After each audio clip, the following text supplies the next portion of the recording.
Games are just coming out. Uh, Well, this yeah, I hope you checked out that Wulong though, because it looks way better. I know you say it looked rough the first time you saw it, but Mhm. yeah, it looks super good now.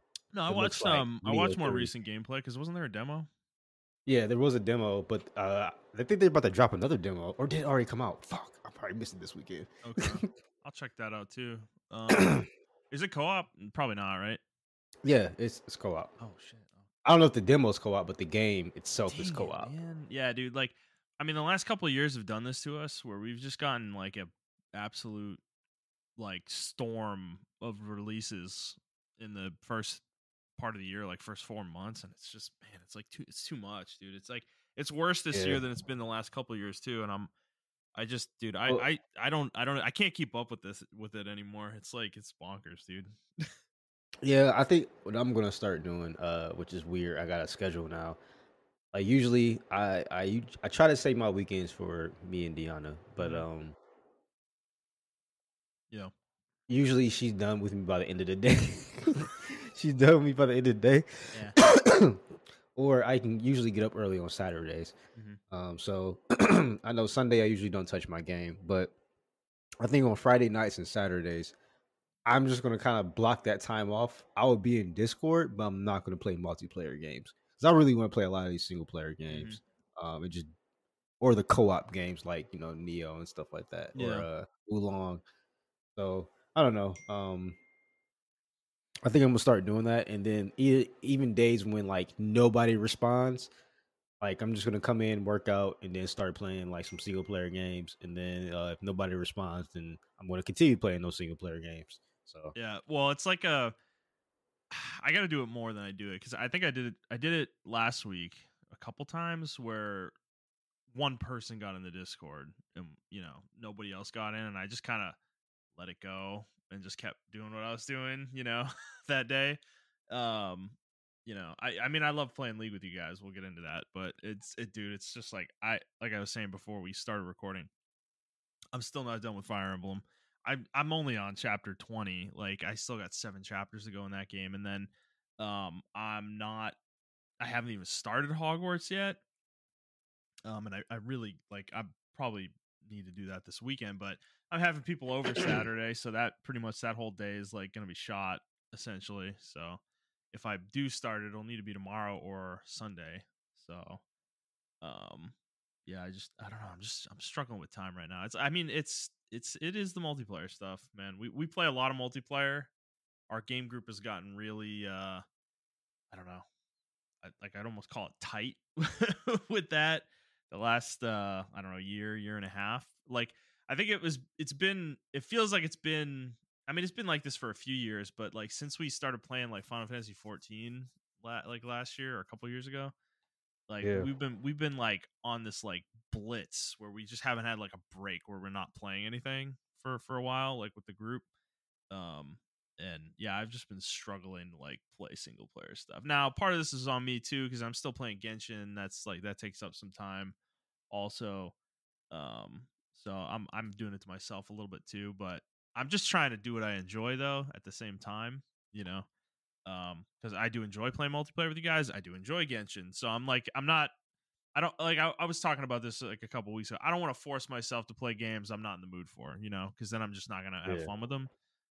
So I haven't been in the mood for Hogwarts Legacy yet, and that has the mood has not struck me for it yet, and I just need to start it to kind of get a feel for it, and I'm sure it's gonna suck me in probably pretty quick. But Yeah, I yeah, actually have some words on that okay, when we start getting to the games we play. So okay, let's do the rigmarole. But yeah, I I don't want to spoil it or tarnish anyone's opinion of the game mhm, or anything like that. But yeah, yeah. All right. Well, hi everybody. Welcome to the Player's Take. This is episode 209.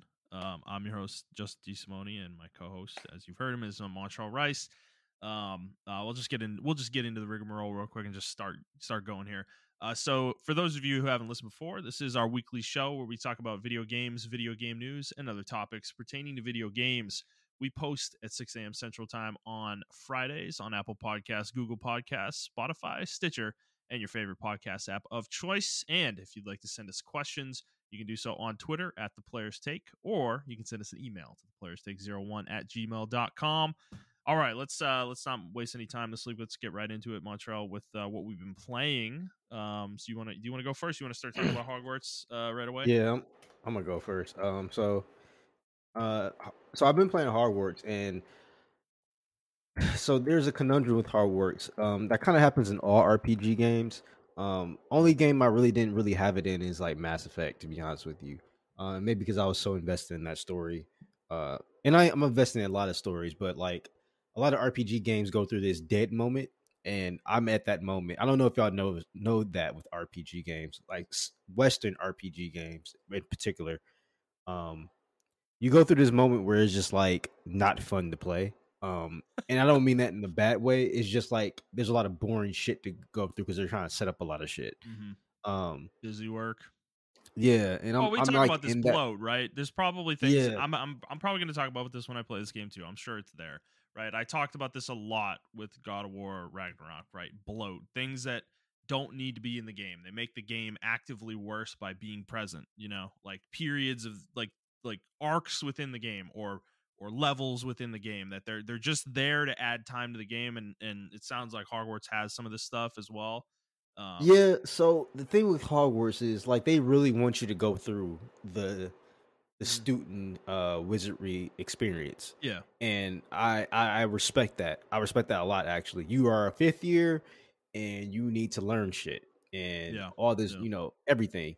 So if you want to learn a new spell or anything like that, you have certain tasks you have to do those spells, and then you'll go to the teacher, and then they'll teach you those spells or whatever. They'll do a cutscene, and then you wave your wand, which I wish you can actually use your controller to do the wand thing, but you Mm. can't, unfortunately. Motion Um, controls. yeah, man, That that would should have actually been be dope. interesting in this game. Yeah. Yeah. Um.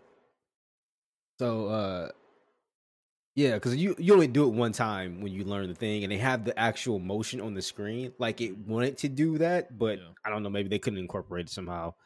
But yeah, it's just sometimes I just want to fucking fight. Like I just want to fucking fight people, and it's like it's a lot of RPG shit. So like people, if you just don't, if you go into this like wanting to live the Hogwarts experience and everything like that, you're like a hardcore Harry Potter fan or something like that, like this will be the game for you. You Mhm. won't even experience this because you're experiencing like Hogwarts in the 1800s, and it's like really fucking dope. Okay. I see. So the pacing um, is so the pacing is such that like it's meant to be an immersive gameplay experience. yes, yeah, Okay. it's there's not like a God of War bloat. There's just like we're trying to immerse you into the experience, They're, and I'm like they take fully things on slow. board with. Yeah, exactly. That's a Mhm. good point. They take things really slow. They're almost doing what The Witcher did. Yeah. The Witcher takes things slow. It immerses you into the story, into its That is environments and true. stuff like that. It's a whole Um, 3-hour intro, 4-hour intro to the game before you get to the exactly. real game. Yeah. And there is like I feel like there is like a 3 or 4 hour intro. Okay. To be honest with you, maybe even 6 hours. I'm like 8 or 9 hours in right now. Yeah. I heard the game's like maybe 20 hours to 30 hours, or maybe a little bit longer, 40 Yeah. hours if you want to do Yeah. Yeah. everything. Mhm. Anyway, like I just got my broom, so like it's like, but I'm like 8 hours in. You know what I'm saying? And like that vastly improves everything, but it's just like I'm just now taking the flight classes and stuff like that. So it's Mhm. like it really wants you to be a student, and you will travel to almost every part of Hogwarts and then some. There's a huge Hogwarts grounds. It's fucking huge as well. It's not just the school that's very detailed; it's everything around it, like the Forgotten or the Forbidden Forest and everything of that nature. So it's like it's really immersed in like in Harry Potter, and it expounds upon Harry Potter as well. Um, I didn't watch the other five movies. I only saw two of them so far. But yeah, it does touch on a lot of things and hint at a lot of things, and you Mhm. may see ancestors of certain characters and stuff like Mhm. that. So it's really like for the Harry Potter person. Um, Okay. like I kind of wish like a Star Trek person could have got a game like this, or I don't Mm. know. It's just really cool how they did this game, and it's very fun to play. and it's very immersive, but there are boring parts of the game. So I do understand when people tell me that, oh, the game is boring, and it's like maybe because you know everything about Harry Potter, it's boring to you.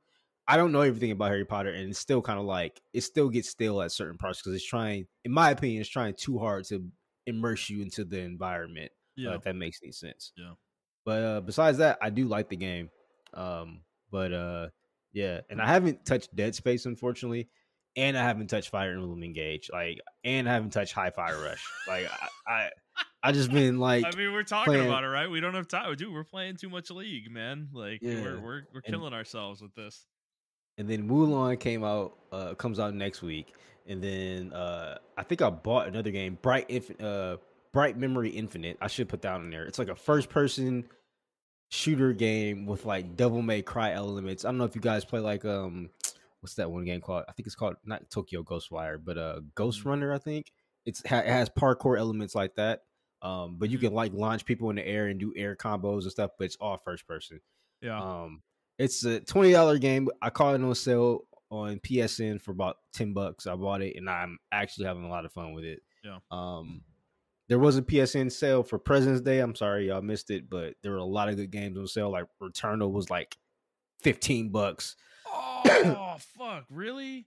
Yeah, that's why I put it in the chat Oh, because you didn't. everything Yeah, was I know, like but marked. I didn't even look, man. I should have looked. Returnal $15. Damn, I might have Yeah, done that. I don't. yeah. Damn. Returnal was like $15. I told Shit.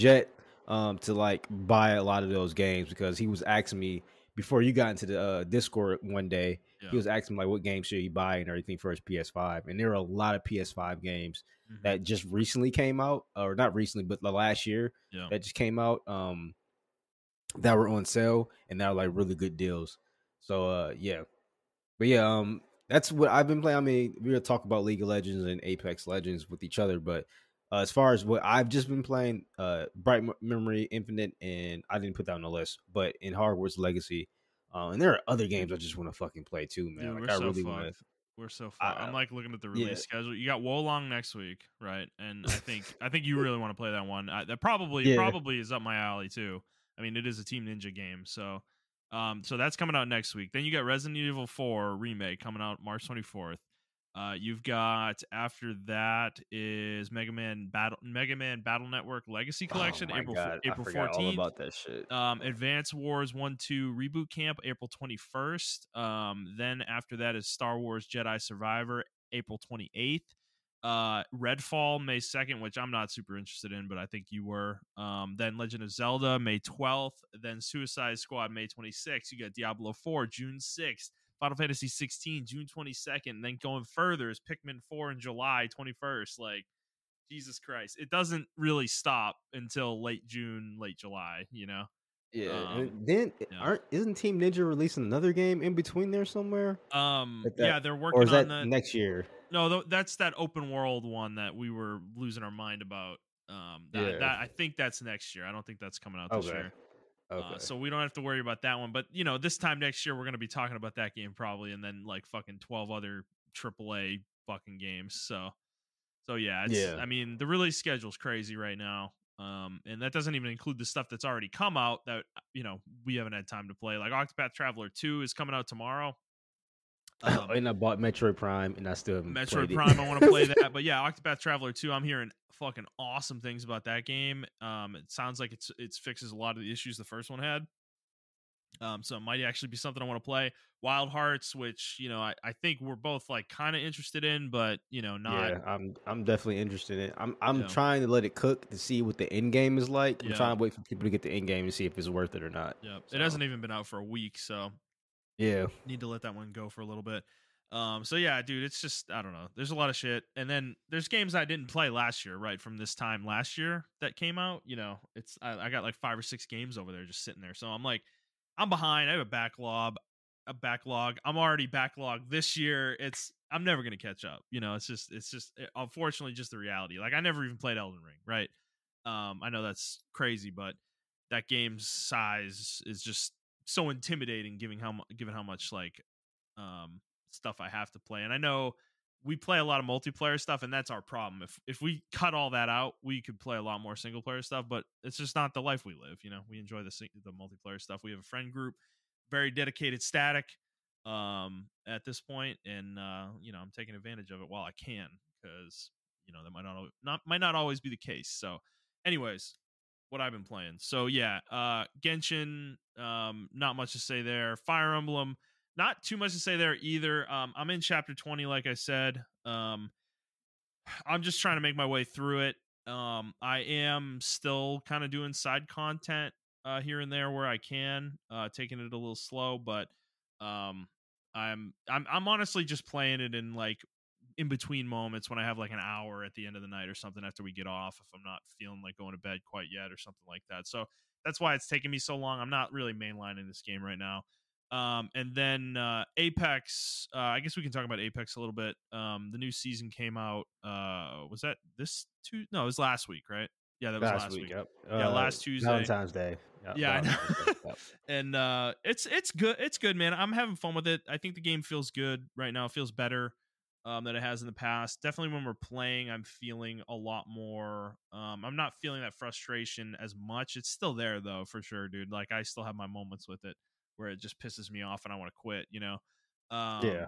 So I maybe it's just the game at this point. It just frustrates me and I get annoyed with it, but I am enjoying the new season though, certainly. I do miss Olympus though. I really wish Olympus was in the rotation. I'm kind of annoyed that there's a fucking bug with it right now. It's just like every time I quit Apex, like I take a break from it, like Olympus is in the rotation when I do that, and then when I come back, it's Mhm. out of the rotation. It's fucking it's starting to really get on my nerves actually a little bit with it, because I haven't played Olympus hardcore. It feels like in like 2 fucking years.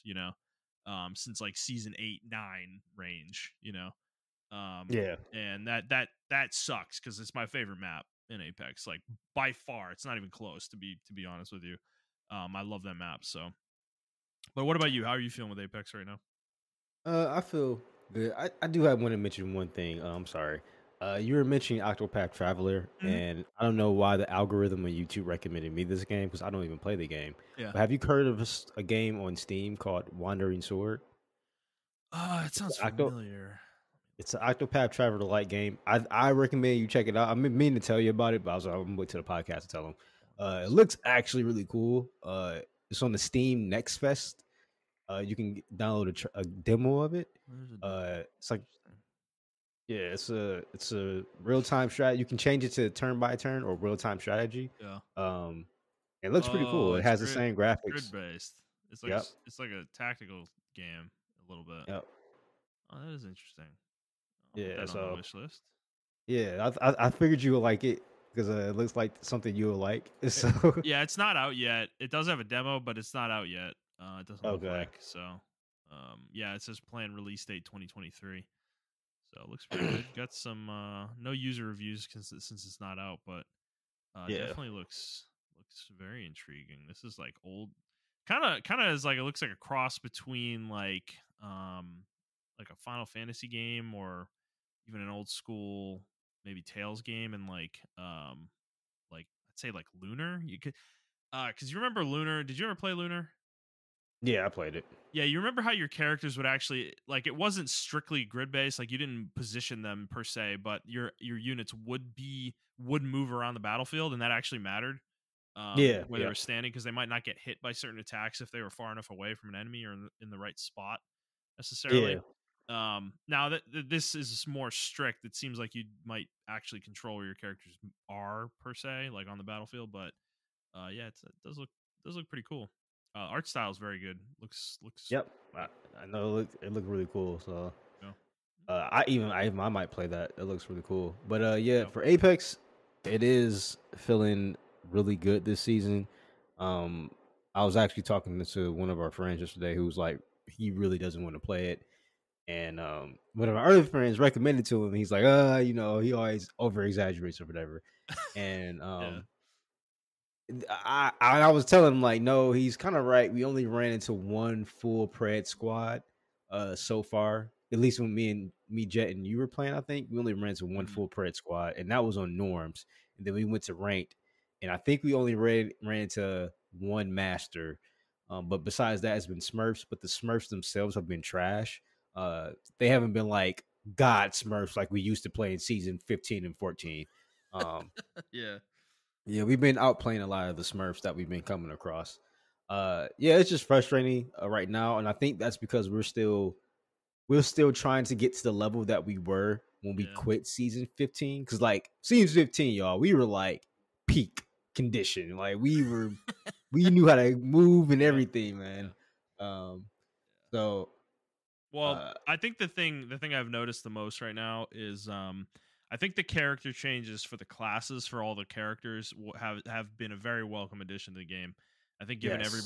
everybody passives based on what their character class is a really cool thing. I do think skirmishers seems to be Respawn's way of putting overpowered movement characters into a class and not giving them anything useful, because scanning, you know, drops for what is in them is not that valuable of a thing, in my opinion. Yeah. But I think that's okay though. I don't like Octane and fucking Wraith and some of these other characters, like they don't fucking need buffs, you know? Like so it's fine, you know. I'm okay with it. I love Vantage, you know, and the scout characters being able to scan where enemies are with the survey beacons. That's really useful. I like with Ash, you know, you have the extra ammo, and then what's the other thing? Oh, the bins, Yeah, the the supply weapon bins, bins. the Yeah, they're weapon bins, they're yeah. fucking awesome, dude. You get like crazy good shit out of them.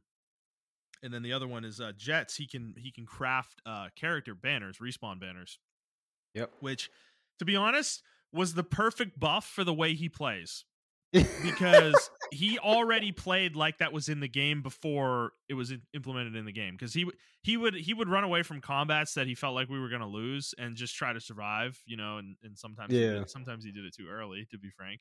But now at least there is a way to get us back in the game, that, you know, him playing that way. So that change has been awesome. I think that change has Yeah. been really good. So Yeah, I think it complements people's play styles who prefer to snipe. So I think yeah. now snipers have a place in the map, because like that was our complaint before with snipers. It's like why they are they even in the game?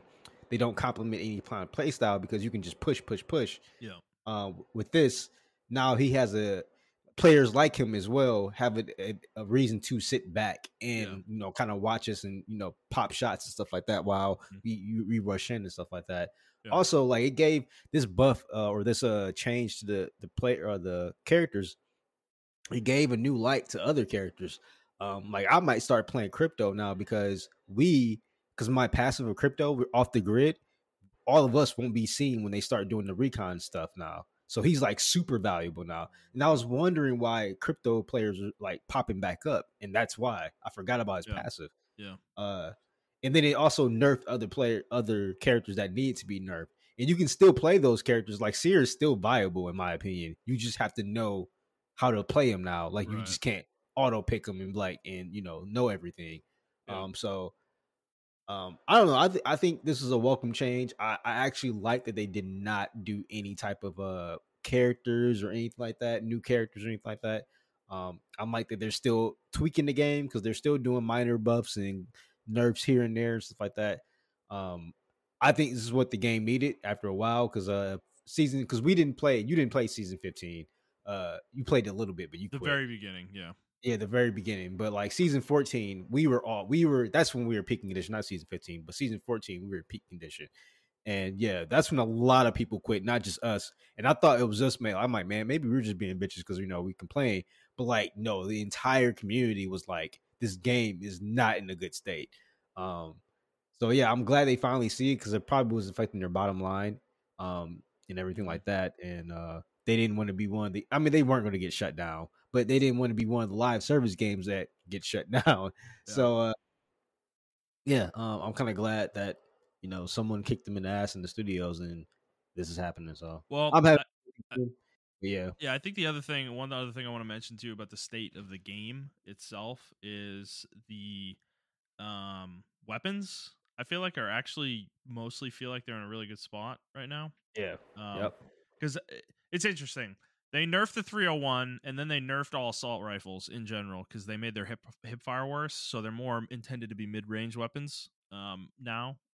Which I think I was talking to you about this last time we were playing, and I think was ultimately I feel like it was the right call because it's really kind of encouraging me to play a more diverse weapon loadout and also yep, kind of match my weapons together. If I'm playing sniper one game, I'm going to go with a 301, because I would rather have a mid range and a sniper together so that I can Yeah. play at distance, right? That's like the way I'm going to play that game. Versus if I pick up a wingman, I'm going to take an SMG because I want to be, mid to close range, with that Yeah. kind of Yep. loadout.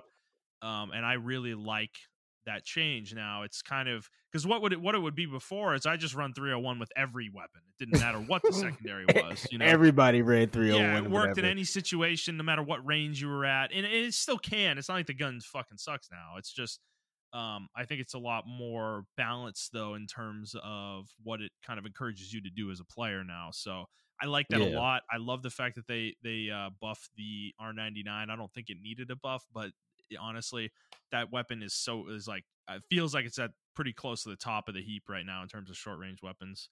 So Yeah. And I'm one thing I'm glad they nerfed, which I used to do a lot. We both used to do it. All of us used to do it because it was the meta, which is crouch spamming.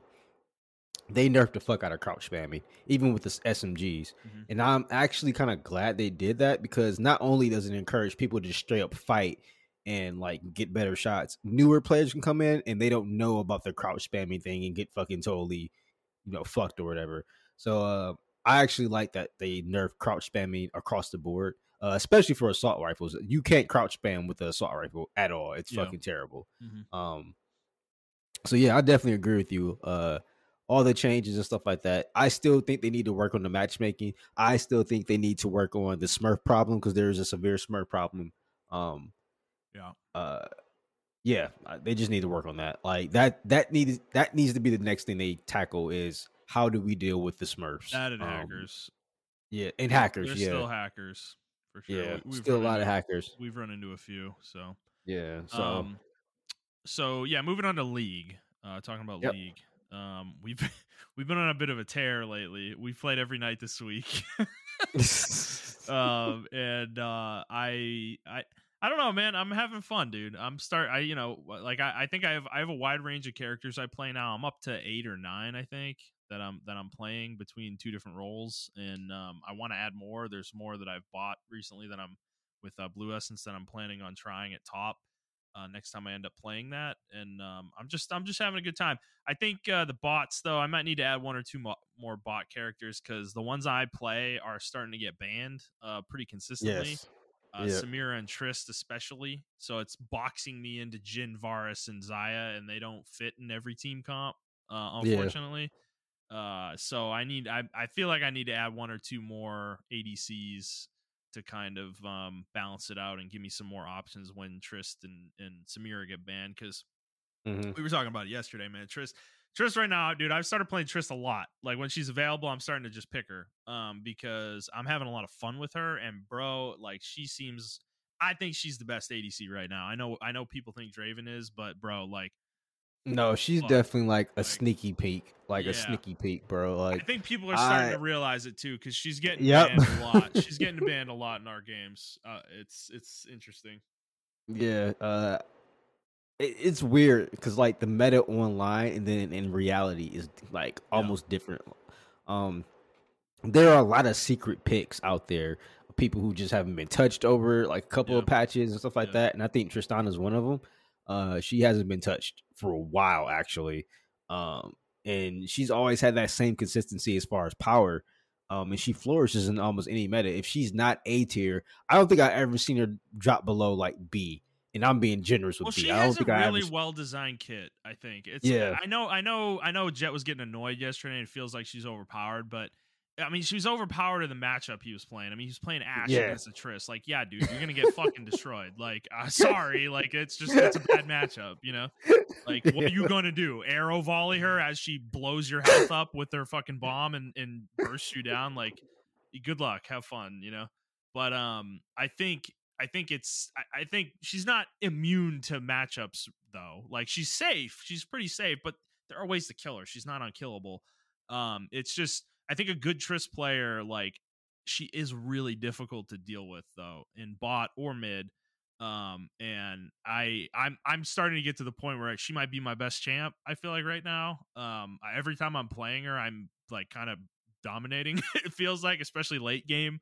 When we get into late game situations, like I'm fucking just wrecking enemy teams, bro. Like it's nasty. She is like she's her scaling is fucking nuts. Like late game, with the Kraken Yeah. Slayer, because I stopped going Gale Force on her. I just started embracing Kraken Slayer and like going pure damage. And dude, the shred on like everybody. Like anybody who isn't a tank is dead in 3 or 4 hits. Like it's just unbelievable how fast they die. Yeah, It's and remember I told you to do that. I was like, man, you gotta start playing with Kraken Slayer because you're gonna yeah, start killing people, man. dude. Oh my Uh, god, there was a Zed. We were playing a match. We were losing. Like we were not having a good game. And I started to get big though. Like I was farming hard, and I there was one fight where I got like 3 kills, I think, and it kind of got me like a boost forward.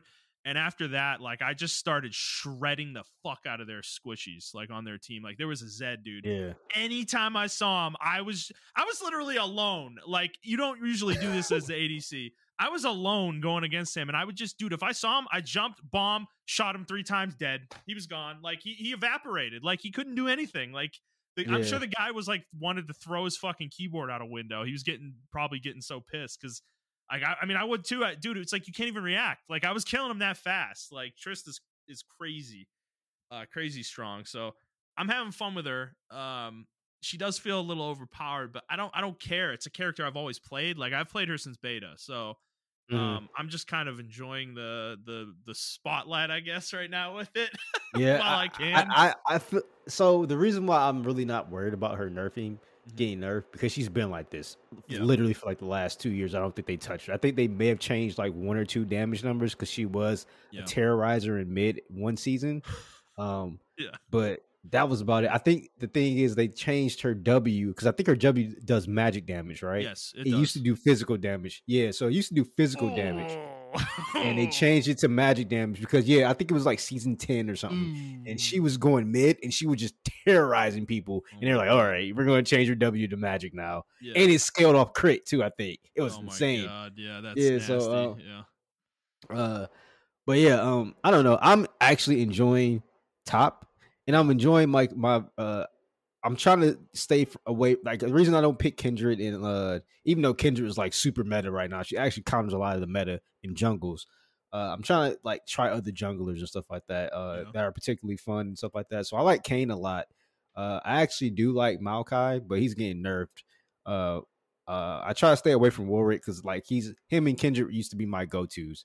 Um, I mean, but I can tell you have 3 characters that you clearly mained for a long time. It's Kindred, Silas, and Warwick. Because yeah, when you play those, it's like we just kind of win. Because you're like super good with those characters, dude. Like you're better with those than you are with anything else. And it's yeah, like I'd put you like you're probably like a tier above what you normally are, like in terms of your skill level. Like you're probably a diamond or platinum, I guess, whatever it is. Versus like being yeah, a gold level normally with other characters. yeah. Like it's noticeable when you play those. So Yeah, thank you. I mean, because I just know those characters like the back of my hand. hmm hmm So, but I actually like playing top. But I like playing simple characters top. Like Pantheon, he's like super fucking fun. I know yeah, he's overpowered as shit. He's like Trish. He's yeah. overpowered as fuck. But like, I don't give a fuck. Like, I like He's playing him. safe I too. hate. Yeah, he's safe, and I hate going against him. But I like playing with him. hmm But he does have clear counters. So I don't know. Top is fun. It's just like I'm super quiet when I'm playing top lane because I have to focus. Like it's one of those lanes you have to just Oh yeah, focus and it's yeah, just you and the opponent. I actually like that yeah. because no one actually disturbs you a lot or whatever. But I don't know. I'm enjoying the game. This is actually like I said, like probably my first or second year playing with like a ton of people consistently in my league games. I used to be a league solo player. Yeah. So this is actually a super uh breath of fresh air for me. So Yeah. uh I don't know, it's just fun. I'm just having fun with the game. I'm having fun with both Apex and Apex is not fun solo at all. Like I hate playing that game solo. Like if y'all not in the game, I'm not playing it solo at all. Oh, me either, man. I Yeah. never really have. If I played solo, I would queue up no fill because I don't want to deal with Yeah. teammates. Like they're not even helpful. Like they're gonna get you killed probably. Yeah. Yeah, with League top, yeah, I'm trying to play it a little bit, but there's actually a lot of people in our group that play top. And yeah, it's I mean, I don't hate the role. It is really rough sometimes.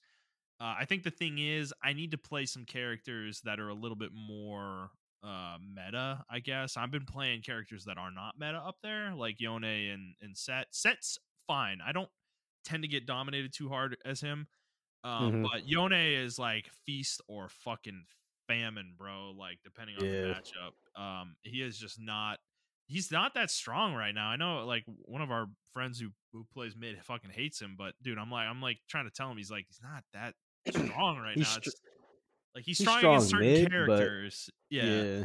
yeah, I don't think he's super strong mid. I think even when I was playing mid yesterday, I was playing against the Yasuo and he 0-2'd me like I think 7 minutes into the game. yeah, Um but even when I was playing it was my mistake because I haven't played mid in a while. So it's like yeah, it was my mistake. yeah. But usually when I go against a set in a or not set, I'm sorry, Yone in a Yasuo mid, I as a melee AP champion like Silas, uh, usually those characters kind of get owned by like Yone and Yasuo because those characters want you to move up on them. They thrive in that. They have attack Yeah, speed, they have attack yeah.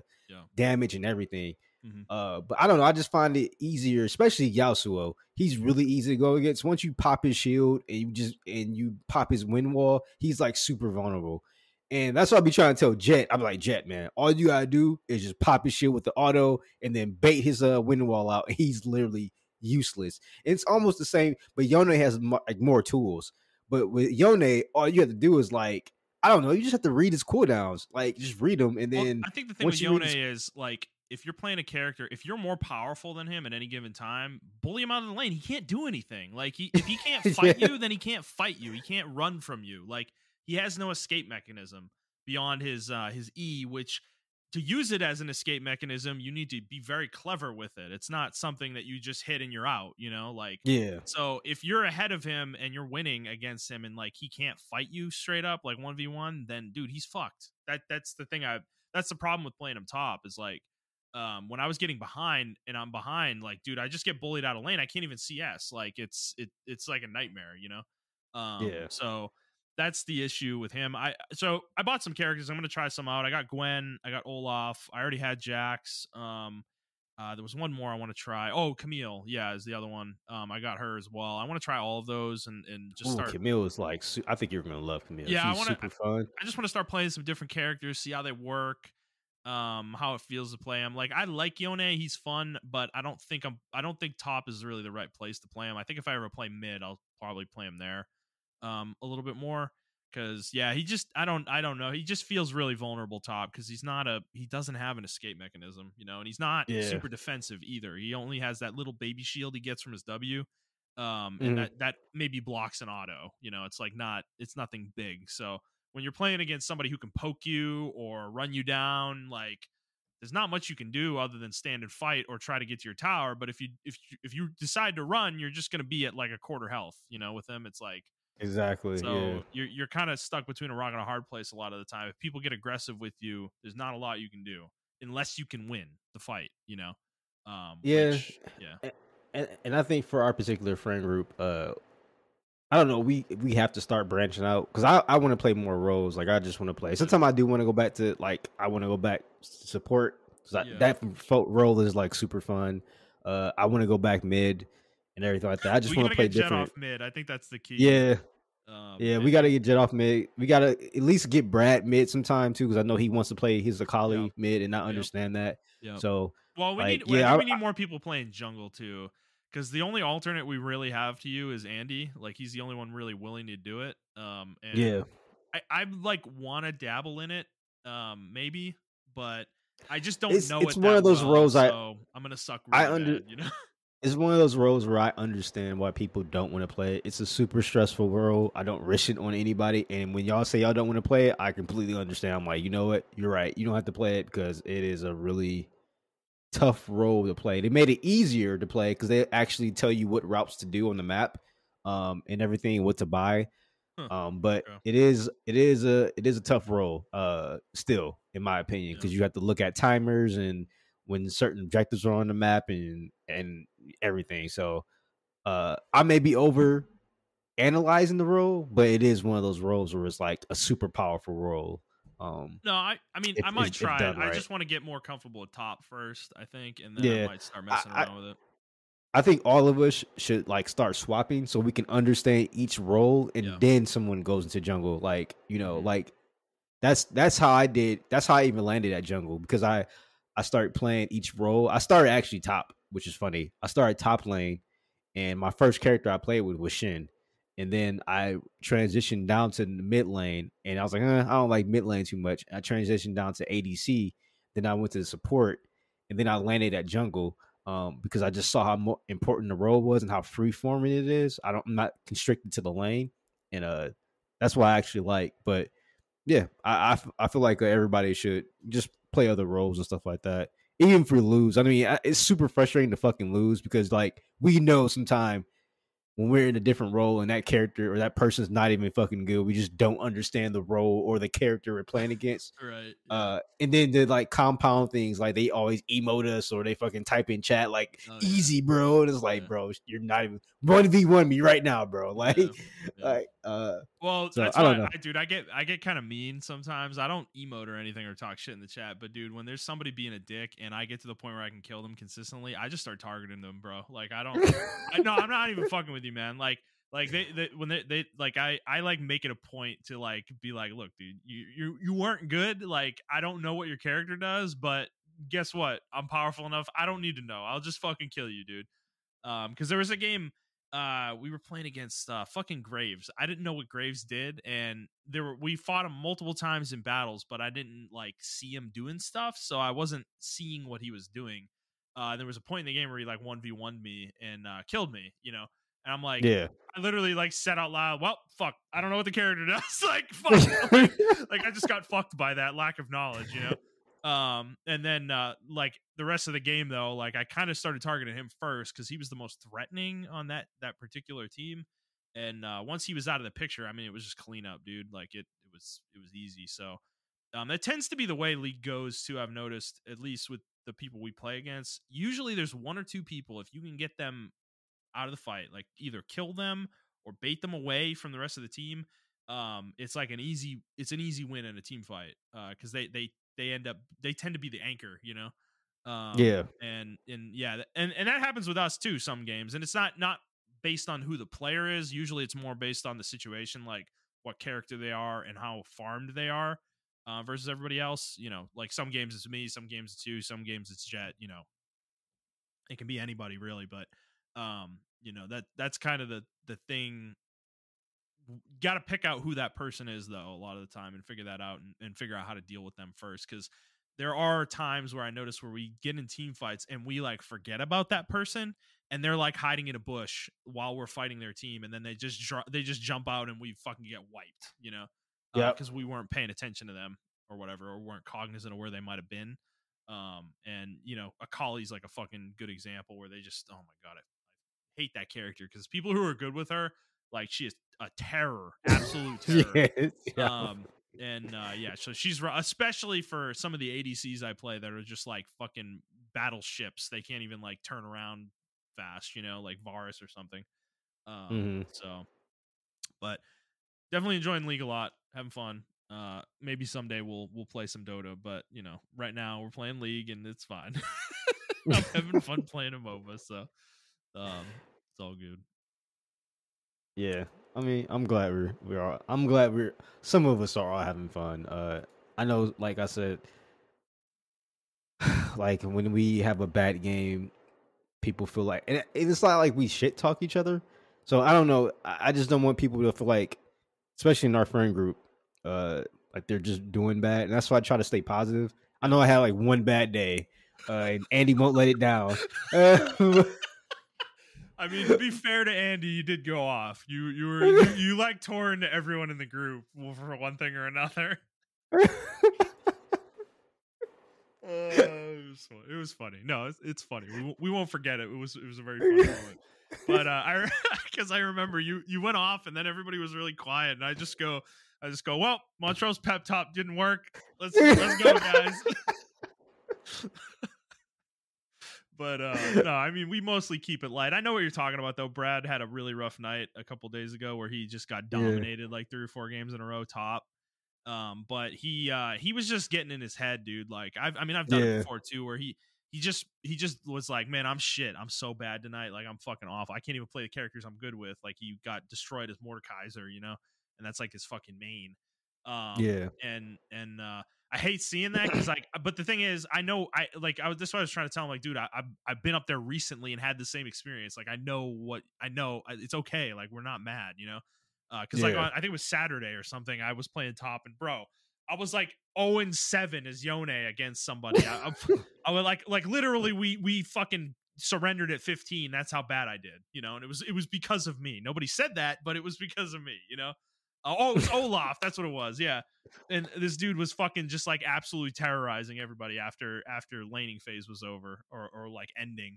And we just surrendered like immediately. It was like, and I was like, fuck, man. Like I felt like shit. Like it sucks. Like, but nobody was mad. It's like it happens, dude. Like top is rough. It can be rough. yeah. So It's a rough lane. All but lanes to me, all lanes are rough. All of them, we all have our days and stuff like that. So I mean, it yeah, is it's what just it is. bro, it's just bottom sometimes. God, lately, the last couple nights, man, I don't.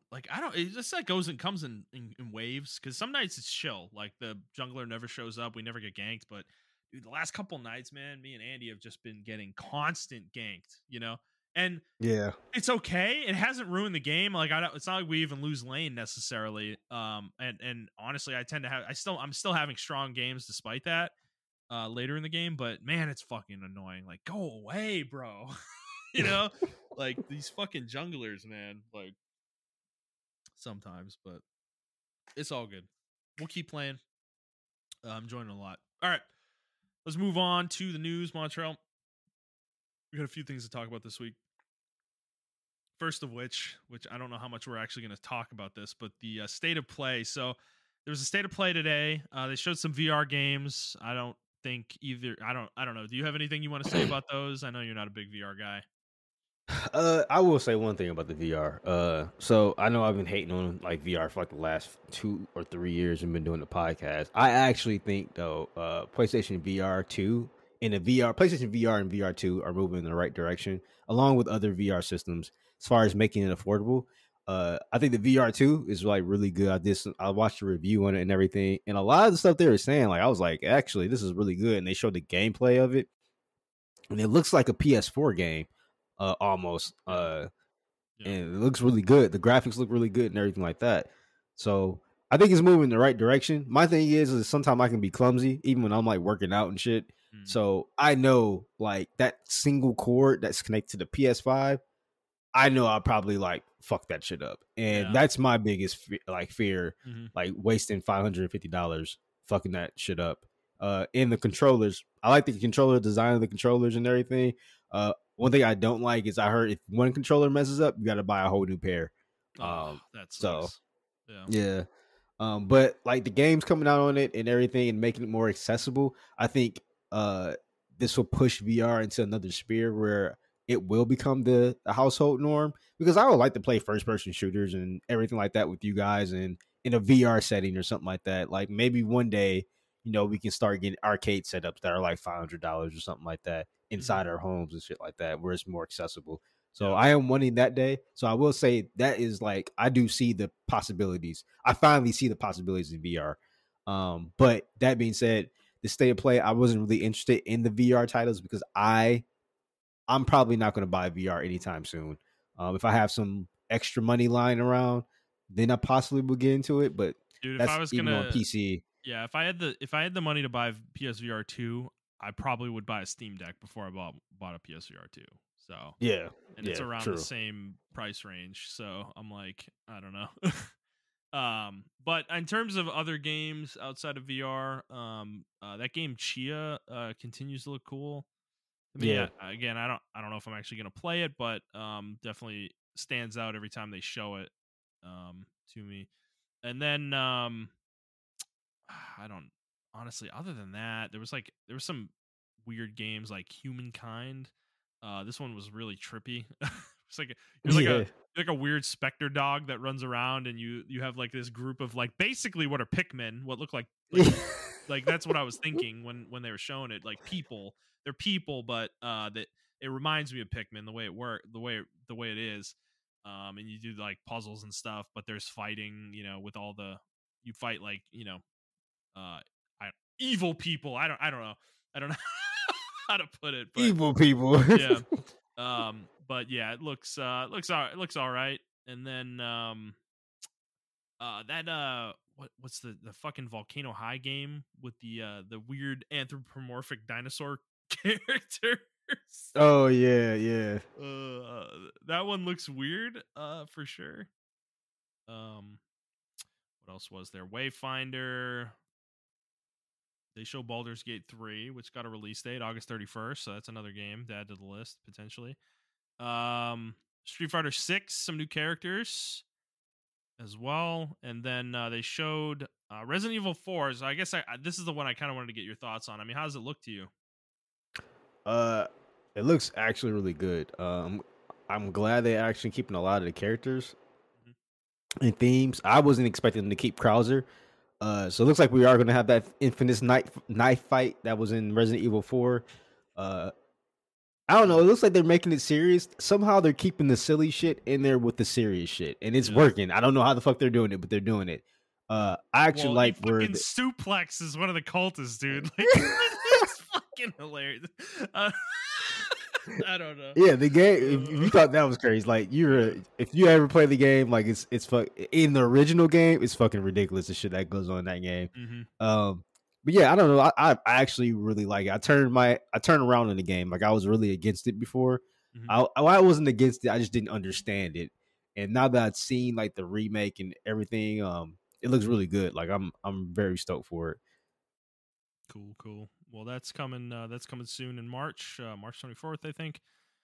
And then the last thing, this is the kind of the big thing I think we both wanted to talk about was we had a 15-minute showcase for Suicide Squad, Kill the Justice League from Rocksteady, and it all came out. So yeah, this is a game as a service, live service game, whatever you want to call it.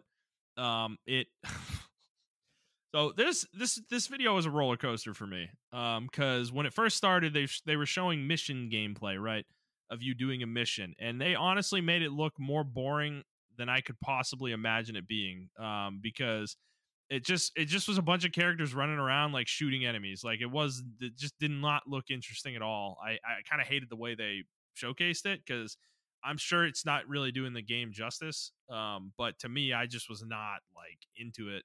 From what I was watching, they just run around like shooting these fucking giant purple oozing sacks on everything. Like it's fucking weird, dude. Yeah, they just need to. This is why I think game companies just really need to hire people to actually play their games. Like, if that makes any sense. To do marketing. Yeah, I totally agree. Yeah. But I think the other thing is though, they kind of, dude, I don't know. I don't want to compare this to Gotham Knights, but I'm going to for a second here. Like the movement reminded me of that game. Like everybody in this game can fucking fly. Like what?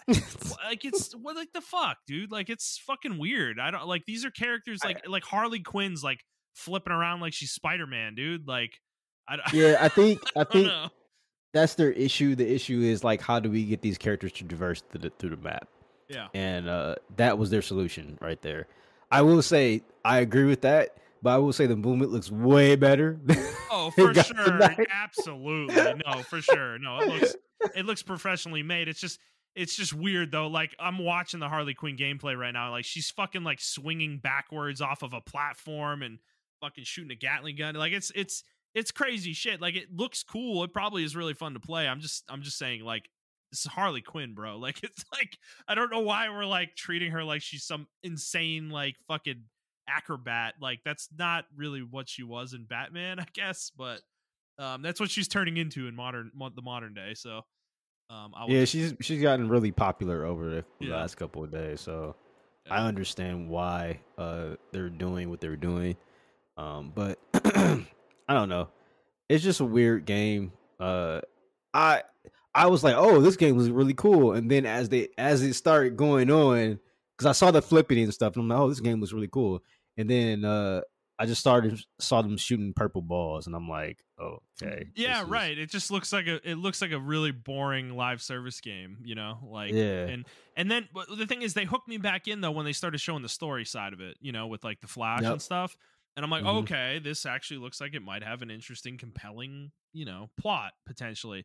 But then they start getting into the live service elements of it, and they fucking lose me again. This game is literally like fucking The Division or like Destiny. Like it's just literally that with a Justice League Suicide Squad skin over it. And I'm like, dude, like, come on, man. Like, did you really need to make this game as Rocksteady? Like, I feel like they've really fucked this up because we haven't had a game from them since 2015 with Arkham Knight, right?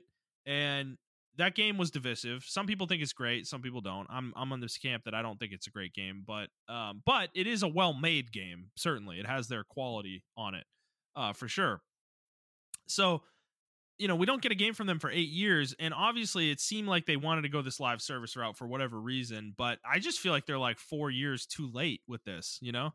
Like, I just don't think this yeah. game's going to resonate, dude. Like, I have a feeling, I think people are going to pick this up and drop it. Like, I think it's going to have a lot of sales early. And I think this game is going to die quickly, similar to like Avengers or Anthem, to be honest. Well, that's the problem. I feel like this game, and they also Sony showed another game which is called who was the fuck was it called? Wild Hearts? It's not Hearts. That's the other game. Wayfinder? Uh, Wayfinder. I saw that Nope. game and I was just like, oh, great, another Dead on Arrival fucking Live service live game, service yeah. game. Yeah. And I actually feel bad because I don't like saying shit like that, but that's how I feel. Like I feel like these games are just like dead on arrival. Uh, Nothing's really appealing about them at all. Yeah. Um, I don't know. Like this game, I made a joke tweet when I was like, "Yo, I'm about to go back in time and stop Destiny from ever being made. I'm about to stop Destiny, Overwatch, Yeah. and I'm gonna stop fucking Fortnite. I will make Fortnite Save the World mode be popular. Like that's my goal Uh, when I go back in time because like I just feel like the industry changed so much when those games came out. Um, yeah, like yeah, you can say Destiny like really did it, man. yeah, no, it did. And a lot of people don't realize it. A lot of people are like, even us, right? We were like, I think Destiny went under the radar for a while as far as criticism, and I still think to this day is going under the radar. Um, that game's release like changed the landscape of games. It showed that you can release an unfinished product, and as long as you support it, which Destiny was supported, right?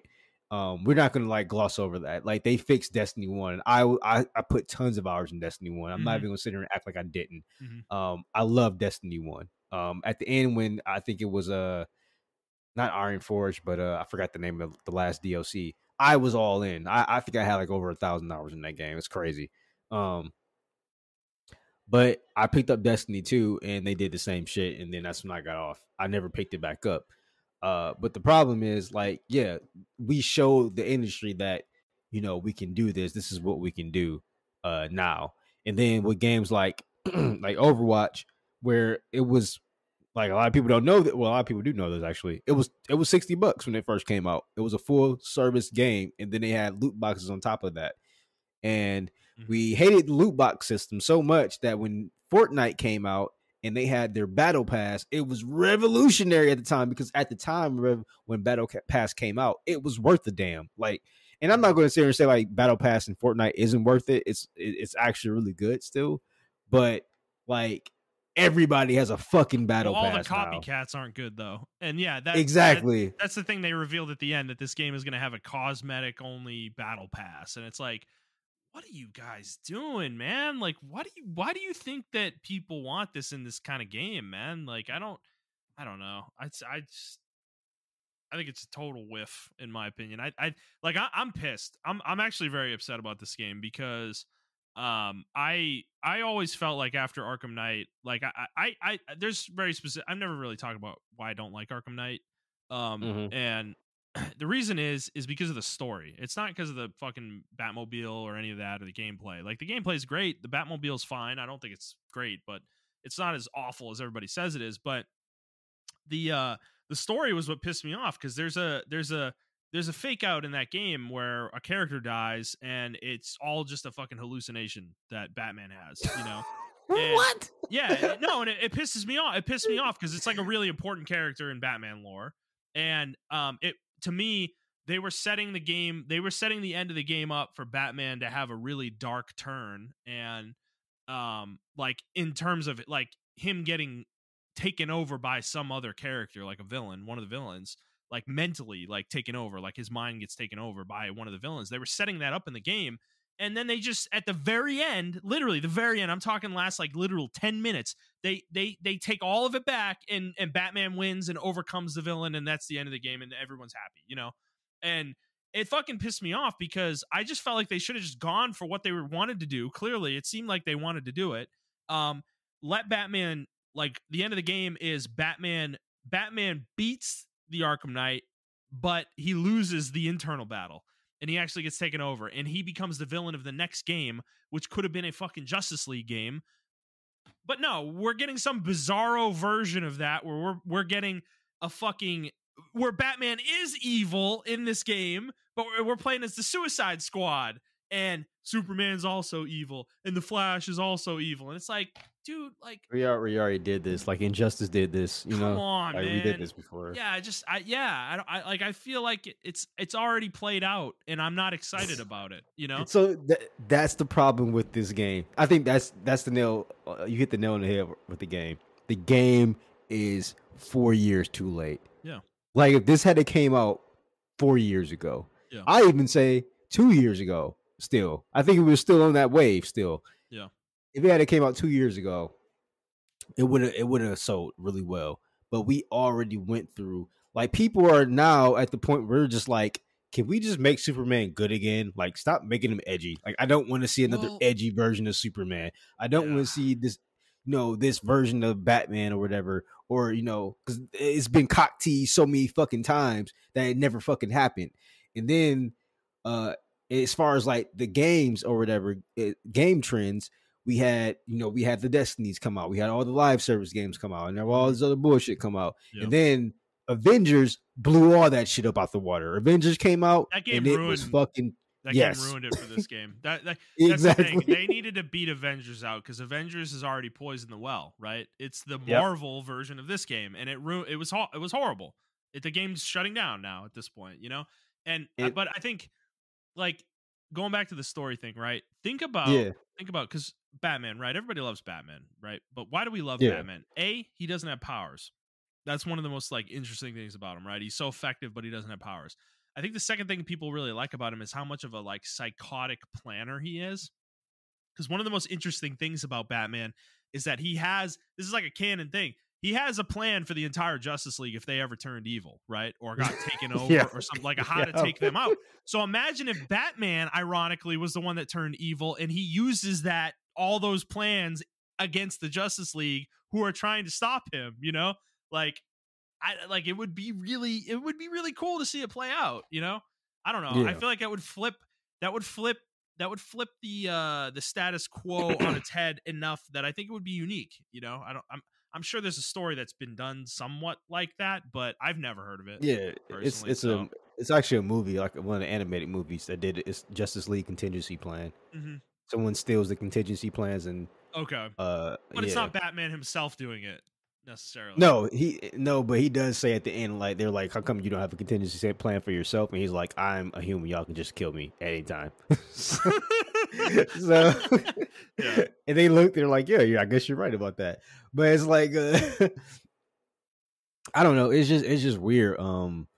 This game doesn't have a place in the industry anymore. And I'm pretty sure it's gonna come out and it's gonna have like influencer culture and all the other shit like that. It'll have its moment in the sun. I'm sure, yeah, definitely. But the problem is, another thing is, Gotham Knights came out, and we are tired. Like, if anything, Justin, if the Avengers didn't come out, Gotham Knights would have killed it. Like, maybe, yeah, I can see it because I don't know, superhero games in general, besides Spider-Man, and I don't even know another superhero game that was like really good. besides Spider-Man, it's like what other game has there that's been good that came out? And it's not like we don't have the technology. It's not like we don't have the know-how. It's not like we don't have the drive to make something ambitious. It's like we don't want to at this point. Everything is driven by money. And then one of my friends, uh when I said something about the battle pass, I didn't say nothing bad bad about it. I was like, oh, it's so fucking trash. I was just like, I would have preferred the cosmetics be unlocked. And I really missed that time in gaming when like cosmetics were just unlocked from playing the fucking game. Like there was no developers rewarded you for just playing their fucking game. It was like, yo, here's some cosmetics. Like here's a new fucking thing. You played the 500 hours in the game. Like you didn't get Mewtwo in Super Smash Brothers Melee unless you played 700 games, 700 matches. Yes. Or I think it was like something crazy like 500 hours or some shit like that. Yeah, it was an either or, whichever happened first, 500 hours or 700 matches, yeah. Yeah, so and you know what? We all did it. We all did it. I did. I did too. So it's like that's like imagine if you didn't even know that. Like we had to, that was shared. I mean, on the internet, but the internet still wasn't super big back then. So like somebody went to school one day and was like, "Yo, I just unlocked Mewtwo," and probably somebody was like, "You're bullshit, you're lying," because like rumors had like that were all there all the time, and somebody probably came back to the kid's house, saw Mewtwo, and was like, "How did you get it?" And he's like, "I don't fucking know." So it was like people had to figure this shit out, and I just want a game like that again, man. Like I just really want shit like that. And I don't know, we're never gonna get that. We're never going to get that. You don't even get it in Smash anymore, dude. Like that was one of my biggest issues with Smash Ultimate is unlocking the characters was so boring. Like, yeah, you just pay for them. No, you don't. No, you don't even pay for them though. You would get like one every like 5 matches you played or something. Like every certain number of activities you did, you'd get one or something. It was like there was no intrigue to it. Like there wasn't any characters like you. Because dude, back in Melee, you had to do fucking bonkers shit to get the characters, like asinine stuff. You had to like beat the story mode with a certain character in this certain way, you know, to get some of the characters under like 2 hours or some shit like that. Yeah. Yeah. Or you had to like do all the target practice tests on all the characters that you could unlock, you know. And that would get you a character, you know. It's like just they were just encouraging you to play the game, and they rewarded you for it with a new character, you know. So like I feel like that side of gaming is just so lost now. It's buried in battle passes and microtransactions and monetization, you know. And it sucks. Yeah, and I think that's where I'm sad for gaming and like gamers. Especially the younger gamers, they're so conditioned to this, like they don't understand why we complain about the stuff we complain about. And I saw some other people saying like, well, how else do you want the companies to make, you know, money? Y'all complain about the battle passes, y'all complain about the loot boxes, and it's just like, bro, just make a good fucking game. Isn't Hogwarts Legacy and Elden Ring like prime examples? Like we're gonna talk about Elden Ring later. It sold 20 million copies. Like dude, that's a game with no DLC, like no microtransactions. Hogwarts Legacy, no microtransactions, no DLC, 12 million copies in 2 weeks. You can make money making a game like that has none of that bullshit. You can do it. It's possible. It's doable. It's totally doable. Yeah, you don't need a battle pass. Even Call of Duty, right? Like they tried to bring it back with like their gun stuff and everything like that, where you used to unlock skins from doing certain things and everything of that nature. And they kind of did bring it back, but there are still certain skins for the operators that are locked behind battle passes and stuff like that. Yeah. So it's like I don't really care. Like I don't know, it's just stupid to me. Like just let me play the game. I don't know. And then like, oh, this really pissed me off about the fucking play. Battlefield had the nerve to announce season 4 or fucking, you know, Battlefield 2042. And it was like, bro, get this shit out my face. Y'all cancel fucking Titanfall for another fucking Battlefield, bro. Like, they didn't do it for Battlefield, but still, it's like, y'all keeping this dead game alive. Like, nobody playing that shit. And I was the biggest Battlefield fan. I'm like, nobody playing that shit, man. Like, y'all just don't want to let that. Y'all trying to recoup your losses. And I mean, maybe it's working, but I don't know. It's really sad. Well, but yeah.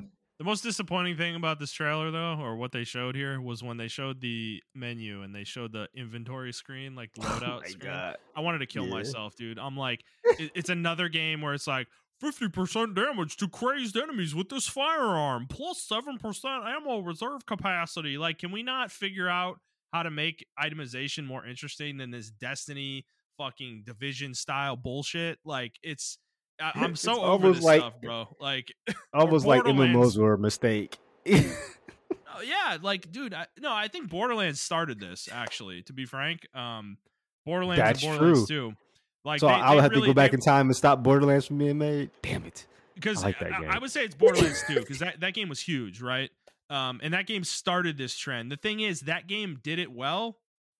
Unfortunately, I think most of the games that have followed just they didn't take the right lessons out of what Borderlands did well. Especially Borderlands 2.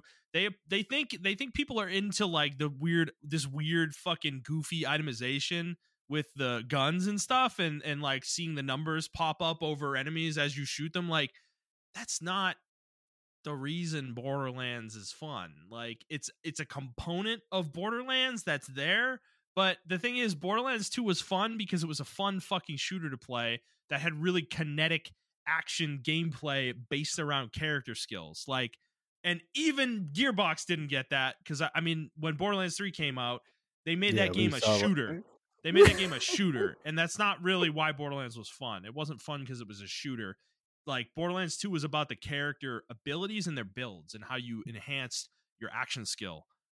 That was why Borderlands 2 was fun. Like, not because of the guns.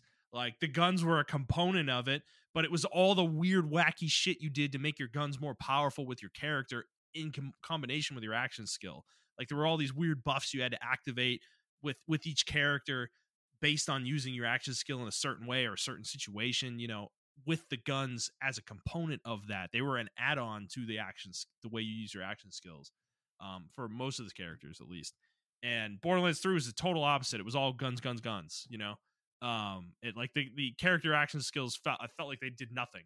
Like they were fucking useless. Like it was just a run and gun shooter. And I think all these other games they've taken the wrong lessons out of that franchise, and it sucks because I think if they did it right, it could be great, but they don't do it right. Like, it's just like I don't know. I don't need my shooters to be an RPG necessarily. That's Yeah, like I and don't know. I think everybody, including Bungie themselves, took the wrong message from Destiny 1. Yeah. I think we looked at it and we had hope in it because we're like, okay, this first game, they fixed it. There's no possible way they can do the second one. They're going to release the second one with a full, complete, like 4 expansions or whatever the fuck to keep the end game going. Like, that was the main component and everything. And then they did it again. And then everybody else started doing the shit. And we're just looking like, y'all don't get it. And I think it got pushed so much that even the people themselves were like, we don't get it. Because they don't understand it. I don't know. Is this state of play really like pissed me off? It was bad. This was not a It good was a one. bad state of play because it just, I was just hoping like, you know, I was hoping it'd be like a co-op shooter, like almost like Borderlands 2. That's what I was hoping. Like, just be a Yeah. co-op shooter. Yeah. And Borderlands 1 or Borderlands 2 is totally single player. Like, you can play that game entirely single player and you get almost the same experience that you're playing with friends. Yeah. But like, they say that this game's gonna do it, but there weren't any like. I mean, I know you can unlock skins and buy stuff in Borderlands 2, so don't kill me on that, guys. I know you can do that, There's tons of but DLC, but yeah, the thing is, I it was quality DLC though. Like, each expansion, like you could buy $30 for 4 campaign expansions in Borderlands 2. And each of those campaign expansions was generally speaking at least 5 to 10 hours of story content and then additional end game content on top of that, new guns, like new weapons, new equipment, shit like that, of course, for each one of them as well. Some were better than others. The last one was amazing. That was the Tiny Tina's Wonderland's precursor, that DLC. But then they had character classes. They had 2 classes you could buy for $5. And then they had a bunch of these like micro packs that they released that were like seasonal based. Like, they had a Christmas one, a Halloween one. I think they had like a Valentine's Day one. I think they even had like a Thanksgiving one. It was fucking weird, but But the thing is, all of those, like, there was some amount of quality to all of them. Like, it wasn't like a waste of money, like it was worthwhile. I think of what a lot of these games are doing now, like the battle pass you're going to buy in this game, for instance. What is it going to cost? $10, $15, and all it is cosmetics.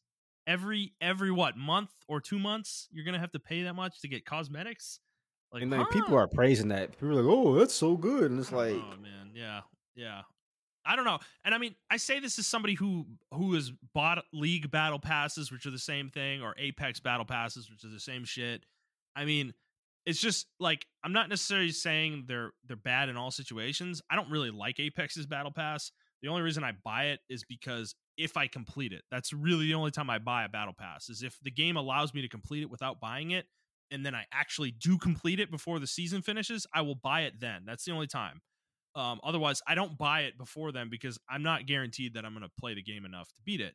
But I was actually, this is funny. I went to a work dinner like earlier this week, and we were having a dinner with a vendor. They like offered to take us to dinner, and I was talking to one of the guys about video games. He was actually into games, and we started talking about battle passes, and he has kids, and like they play Fortnite and stuff. And I was like talking to him about it, and I'm like, dude, this stuff is so like predatory, man. They're like they're setting kids up to learn these like spending habits that I think are going to be really damaging to this generation that's like growing up now, because they're convincing people to spend money to play the game more. That's what a battle pass is, right? Like, it's a different form. Like, loot boxes sucked, right? We can all agree on that. But I think the thing is, you know what you were getting there. They're bad in their own way.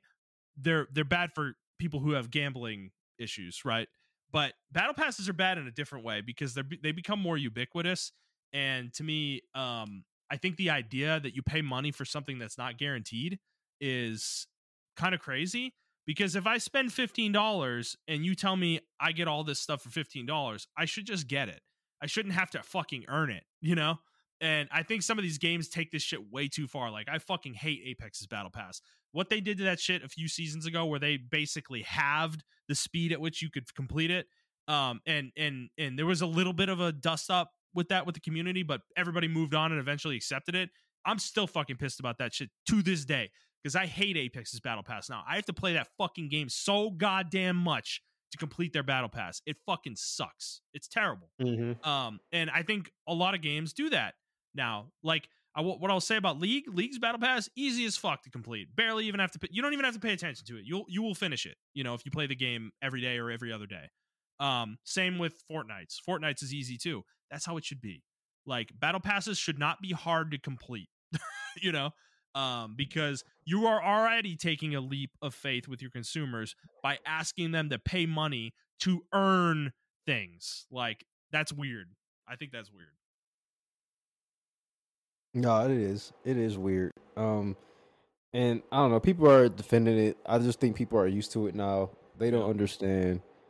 They're calling us old and shit like that. So I just chop it up. I don't even fucking complain anymore. I mean, I do complain, but it's like within the scope of complaining, if that makes any sense. But I don't know. I just don't want to sound like an old ass gamer. But it's just like, bro. I just did for 10 minutes, so. Yeah, but it's like, but it's warranted though. But it's just like, I don't think people will.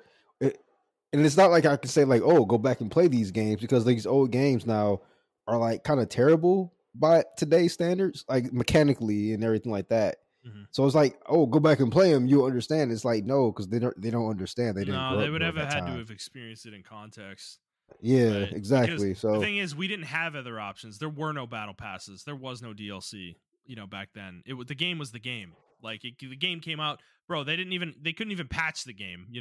Like, so I think, I don't know. I think that lack of perspective, unfortunately, is the reality. And they all, like, a lot of these younger folks, they've grown up in this world of DLC, battle passes, microtransactions. They just think this is normal.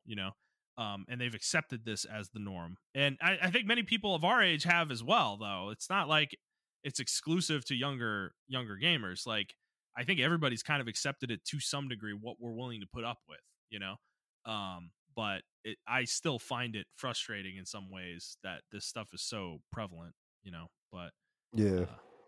kind of just yelling at clouds at a certain point. So, but we can move on. You have anything else you want to say about Suicide Squad? No, I mean I'm hoping like I always say this for every game. I hope it fucking exceeds my expectations and it's not. I just hope it comes out and it's a blast. But unfortunately, I don't think it will. But I'm hoping I get proven wrong. You Yeah. know, so I mean, I think WB's hoping that because, dude, 8 years to make this game. That is fucking crazy. But yeah. all right, moving on. Let's talk. Let's move on to another franchise that we love on this podcast is Madden. So there was a report that came out from Insider Gaming about Madden 24 that EA management is calling it a make or break release for the franchise, and that there will be big changes coming in Madden 24 into the future as well. So um there's not a ton of detail here. This is just a kind of report, but it did get sent around, and there was some corroboration to it as well. So it sounds like this may be a real thing for EA, but I mean, Montreal, I mean, what's your first thought on this? They're blowing smoke up everybody's ass. I don't know. Mm-hmm. I don't. I mean, we all know people will disagree with me, but we all know Madden has been in the shitter since like I don't know, last 7 years, man, 7, 8 years. Yeah. Like at one point, the game was so copy paste that they literally copy paste the game, and they did not bother to change certain stuff in the stands, the and people fucking still the fucking defended it. logos were the last Yeah, year's game in some spots. That happened and people multiple years in a row too, dude. Like it did. I didn't know that. I thought I know what happened one year. yeah, My favorite tradition though is to watch Angry Joe's like reaction to it every yeah, fucking year. yeah, yeah. Me Um, too. uh, so I actually should watch. I think he had probably made a video on this exact subject. I'm gonna actually try to see if he did or not. Yeah. But yeah, like I just don't buy it. Like, what else can you possibly want, EA? Y'all got y'all fucking ultimate team. But the reason I think EA is saying this now is because it's not because they want the game to get better. It's because the game has to get better at this point because they can't rely on FIFA anymore. Yeah. FIFA's gone. They don't have FIFA anymore. They can still make soccer games and I think still use the licenses for those teams. They've made But they just they've made plenty of deals. Yes, yeah. the thing is, I think they're anticipating a decrease in sales for their Yes, soccer games. So exactly yeah. because it doesn't have the FIFA name on it And anymore. that's going to Which be a big actually, blow. That will be a big yeah, blow. yep.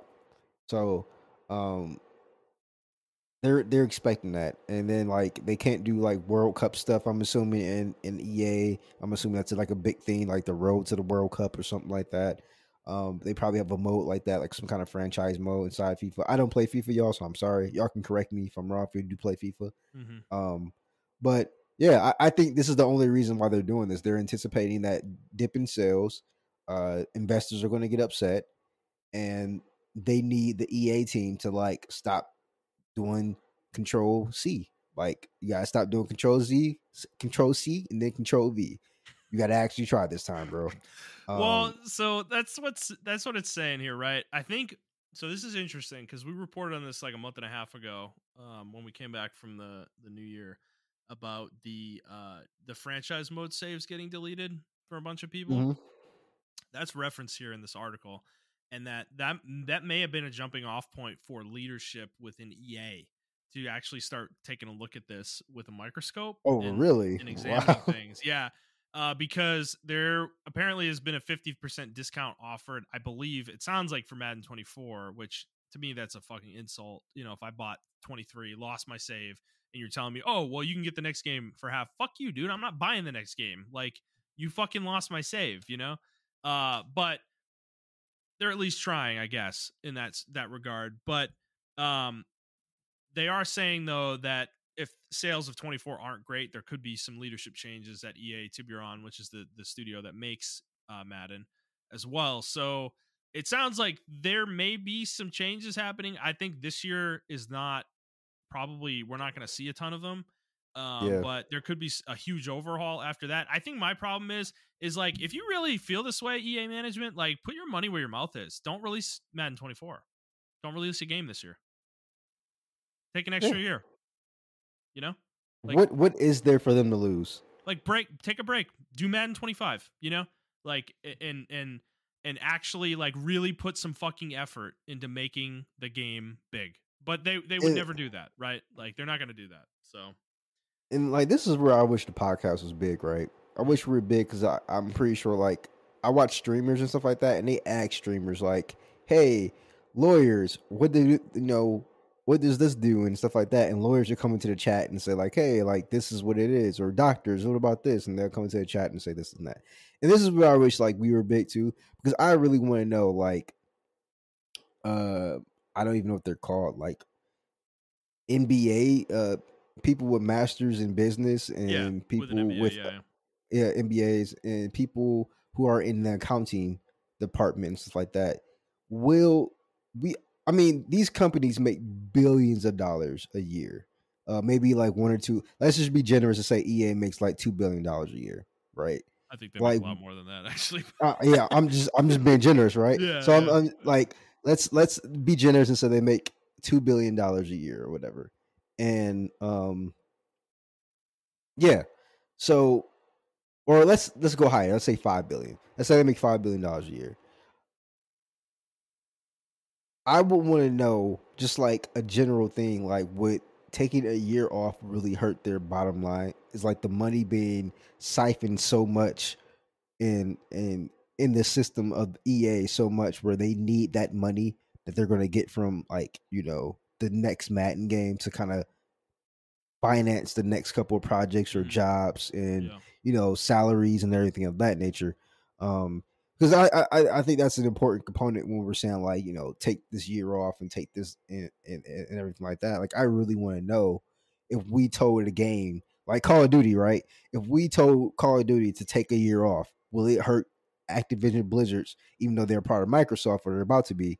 Will it still hurt their sector of the bottom line? Where like Microsoft's like, well, you guys were a little short this year, huh?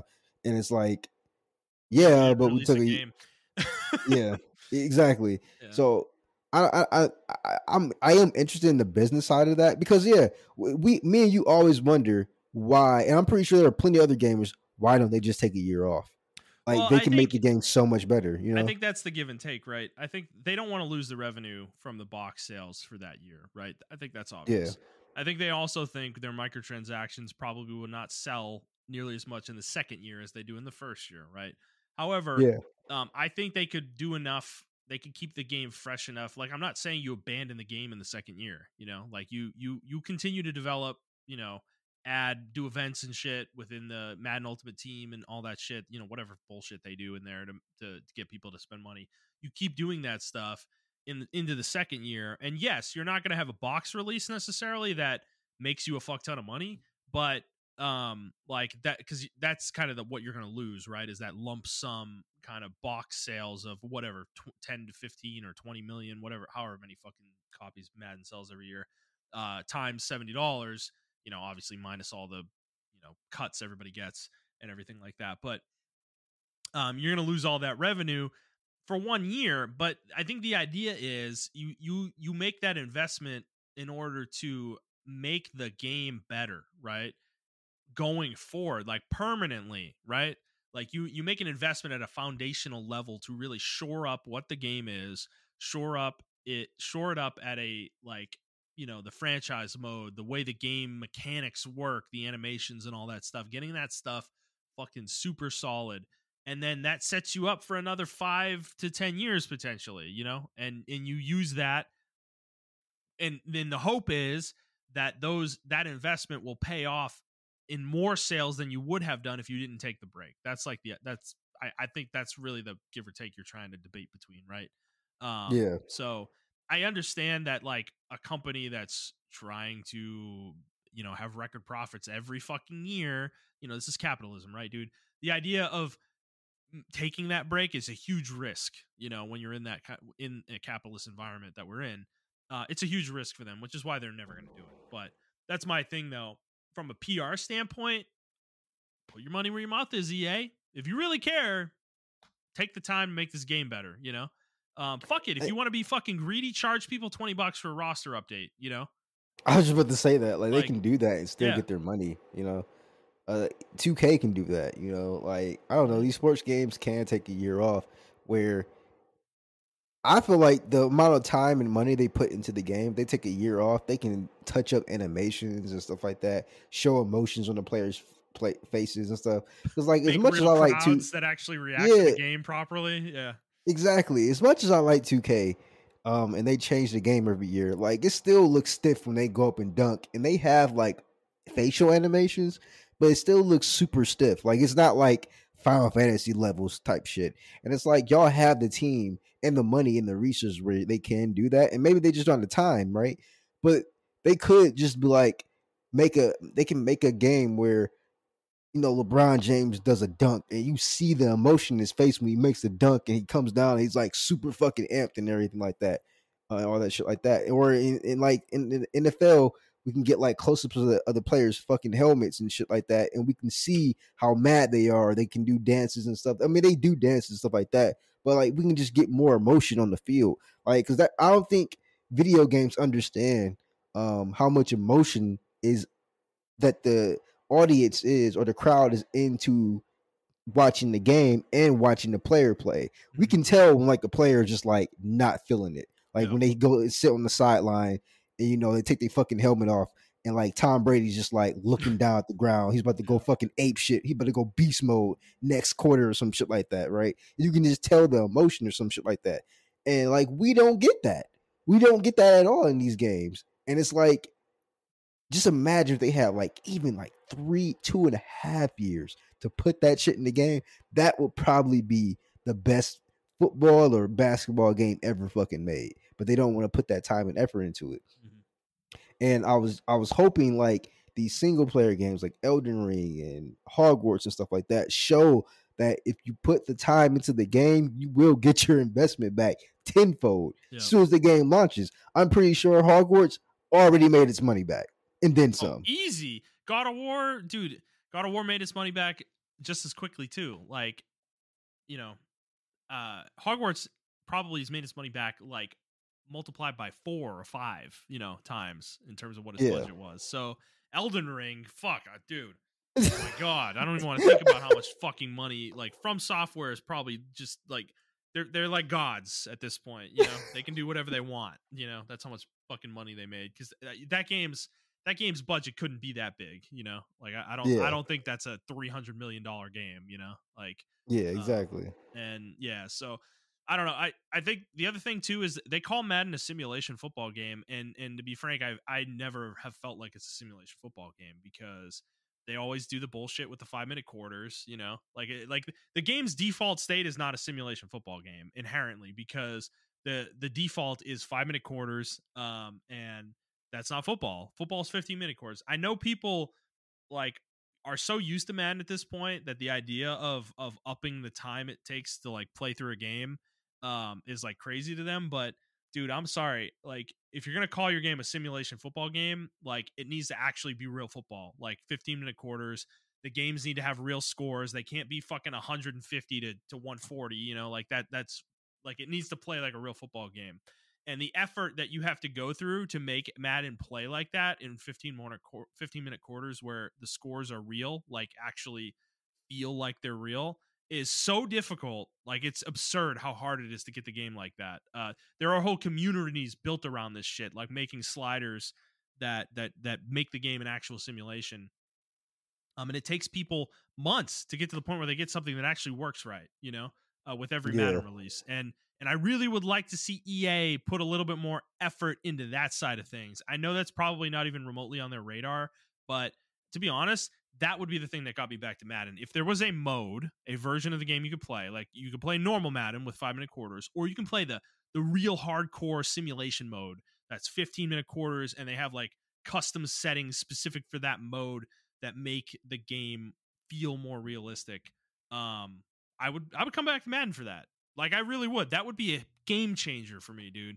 And I think it would be a game changer for Madden the game too. I really think it would.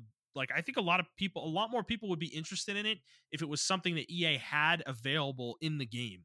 You didn't have to go out of your way to make it yourself, I mean, I always appreciate the fact that they let you do that. Like they have the sliders there for players to kind of make their own game.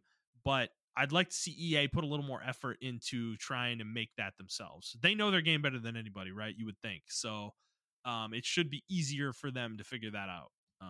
But yeah, I don't know. I don't think I'm ever going to get that.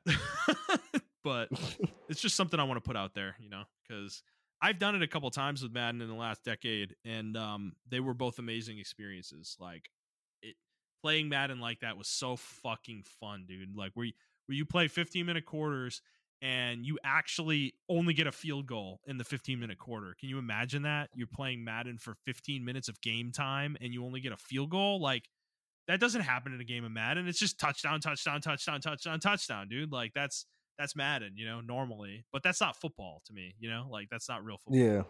So, yeah. I don't know.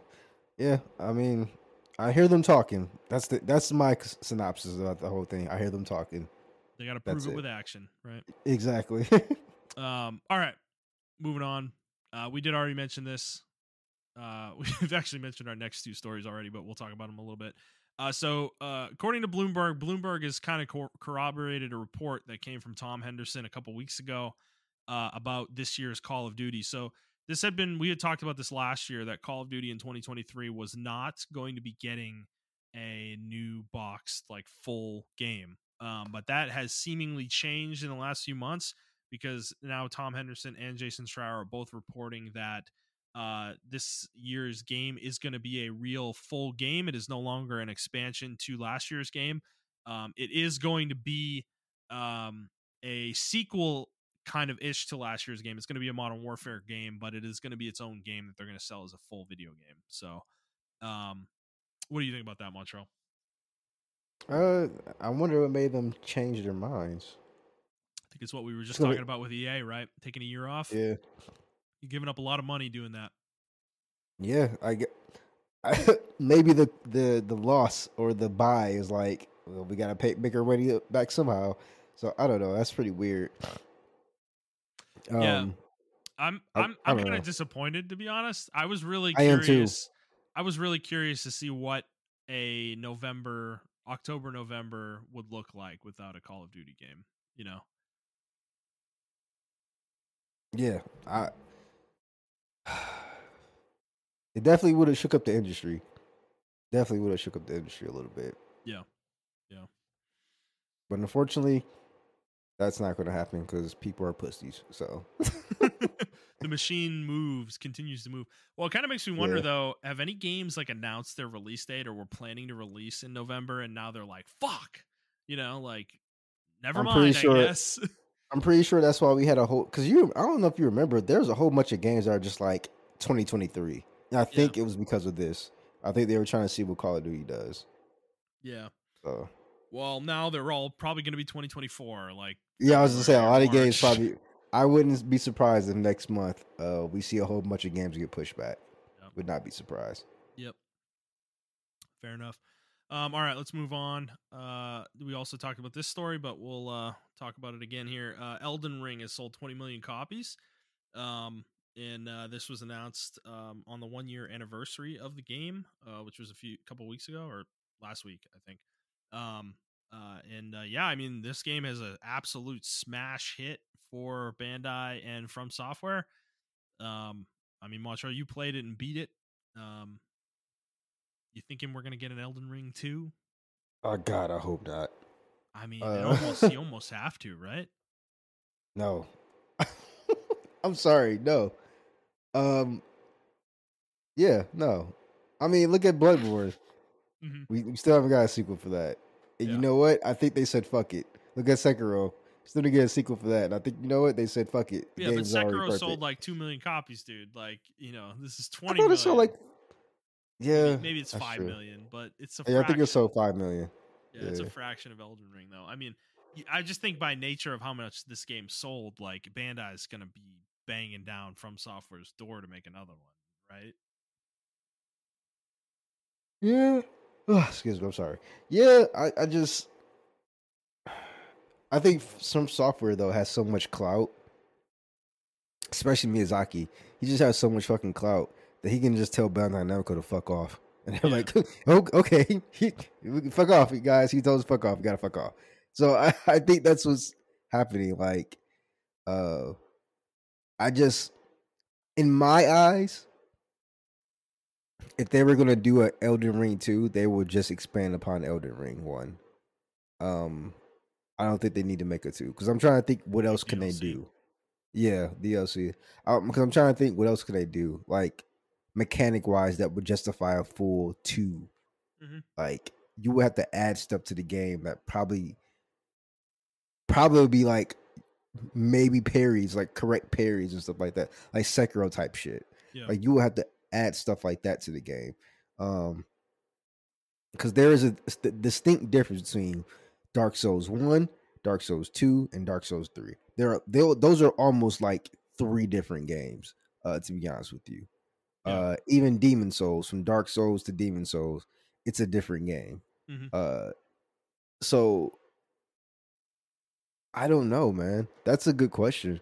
I don't think they'll make Elden Ring. I think they'll just make another title. I think they're done making like sequels. Sequels or franchises. I think Dark Souls is the last franchise we're gonna get from Software. I think it's just gonna be different type of games, but in the same genre, which is the Soulsborne genre. Speaking of Soulsborne genre, I really need this genre to die. I love it. Lord knows I love it, but I need it to die now. I saw The Life of Pi, or that's what the game. That's an anime. I saw I think it's called Lies of Pi, or P. Lies of P. Lies of P. And it's just it's Bloodborne, but from Wish, that website Wish. Or it's Bloodborne, but like the Great Value Bloodborne. Like that's what it looks like. And I'm kind of over it, man. I'm kind of over like even that new game, the Lords of the Fallen, or just Lords of the Fallen. That's that's like a Soulsborne game type game. And I'm just tired of it, man. I'm tired of it. I'm happy for fucking Elden Ring. But I am completely me personally, that was my last Soulsborne game. Like unless another Sekiro comes out, which I'm pretty sure it won't, that Elden Ring is my last Soulsborne game. Yeah, I think that's why Neo was such a breath of fresh air for me. Because like in a sea of Soulsborns, it was a game of that style that didn't have the gameplay, like had its own gameplay. And I kind of wish we saw more of that, like more unique take. Like you can have the same structure of a Soulsborne game in terms of like level design and things like that, but bro, like you don't need it to be the same plotting gameplay, like they make your own thing, Yeah, like almost like Jedi Outcast or Jedi Outcast and that's Jedi Fallen Order and stuff like that. And then new Jedi game is coming out. So I don't know, like even like Wulong, like that game has taken like a genre of its own now, which I like. Like I don't even call them Soulsborne games. It's like a Neo style Ninja Gaiden style. Yeah, Neo-born Ninja Gaiden style game and stuff like that.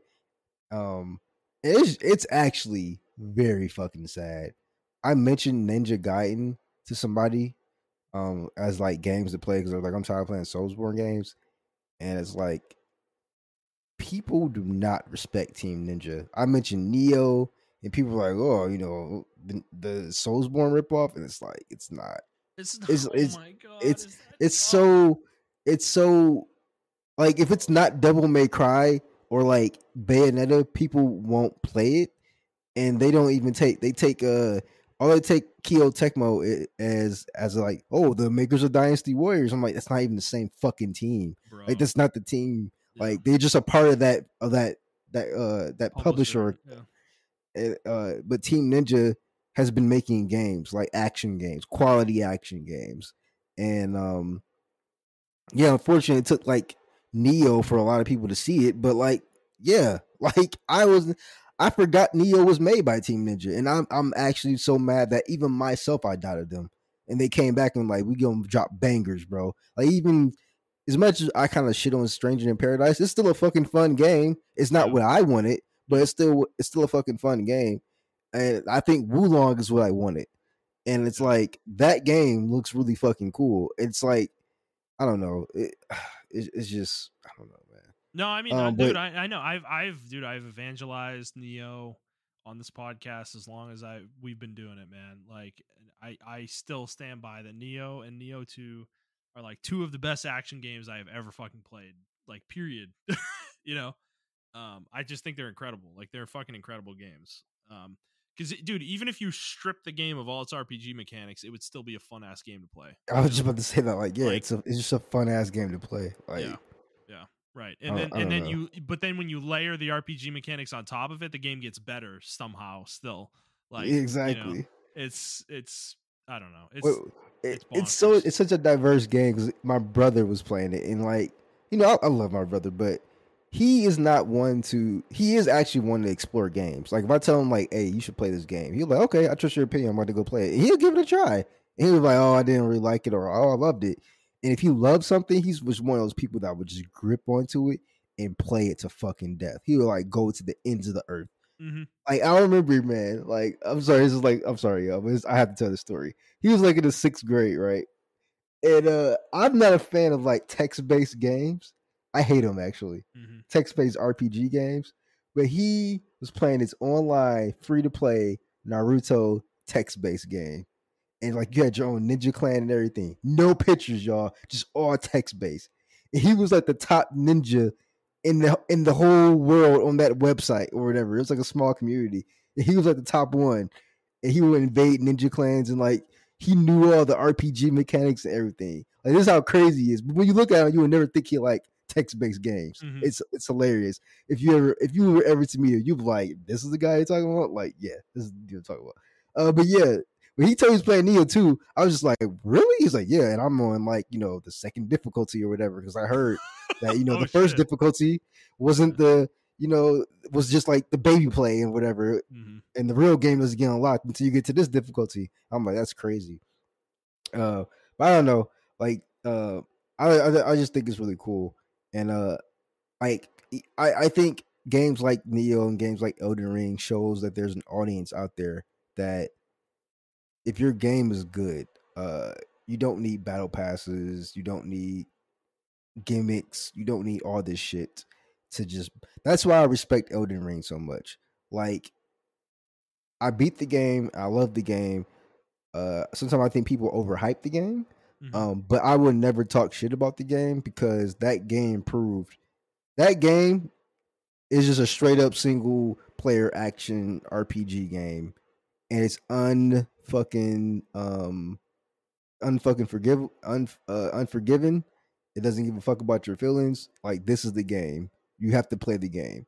And if you don't want to play this way, you can play another way. It gives you options. And it's just a really fucking well-crafted game. And even the story is really good. The world's really good, in my opinion, as well. I don't know. It shows if you put money into it, 20 million sales, man.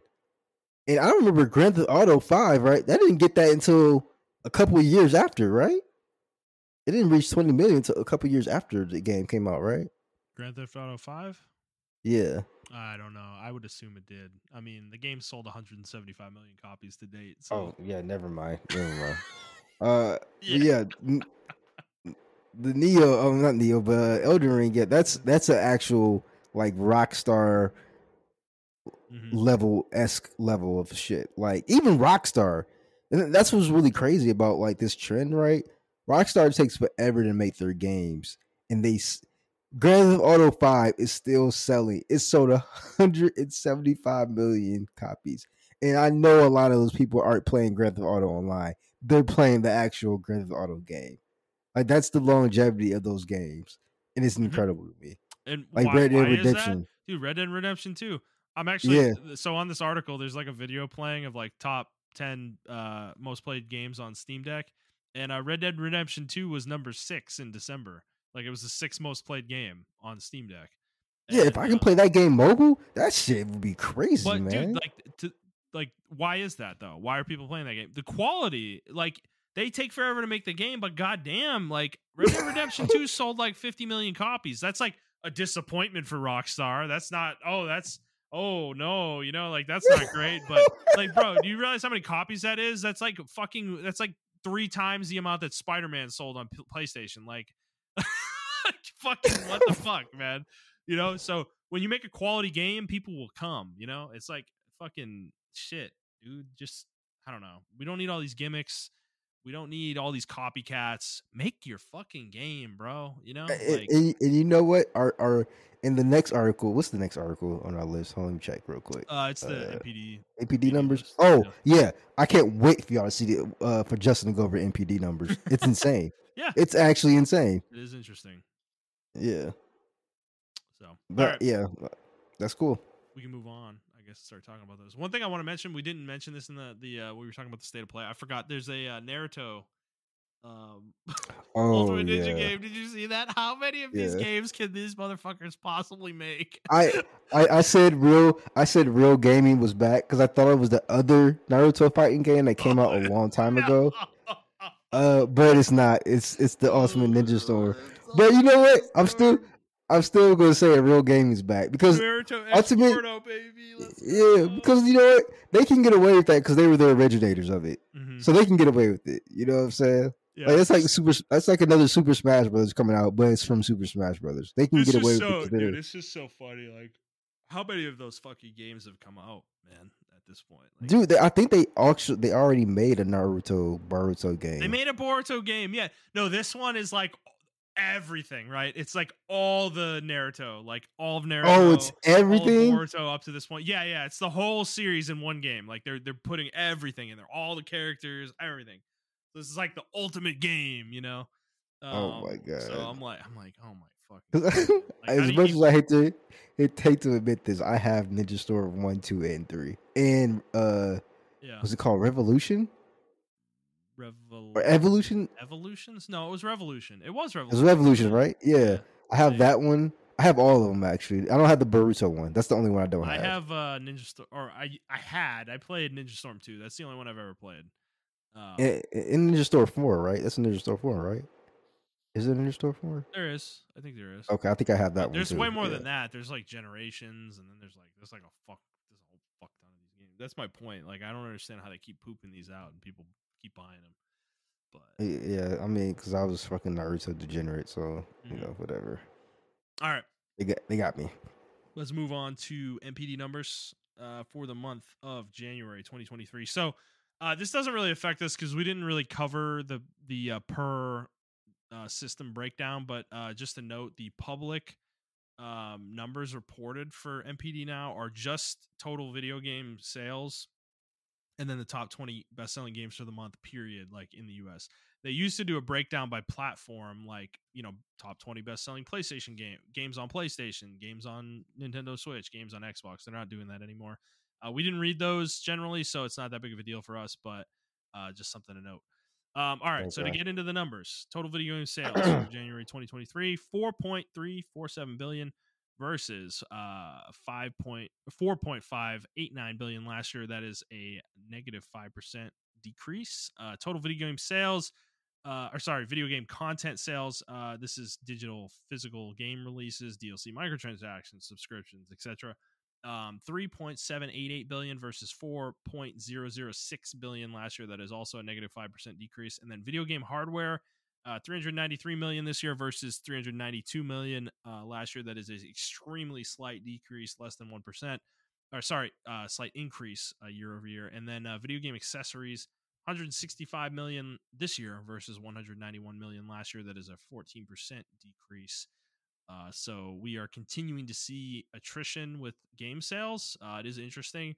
We are now almost 3 years removed from COVID, and we are continuing to see the industry sales kind of go down year over year the last couple of years. So I do wonder when that will stop and then we'll start to go back up again. I feel like we've got to be approaching that point, but maybe it's the fact that PlayStation 5s just aren't out in the wild enough, and Xbox Series X's just aren't in the wild enough yet for the numbers to make sense for that to happen. So yeah, I expect to see a difference this Christmas.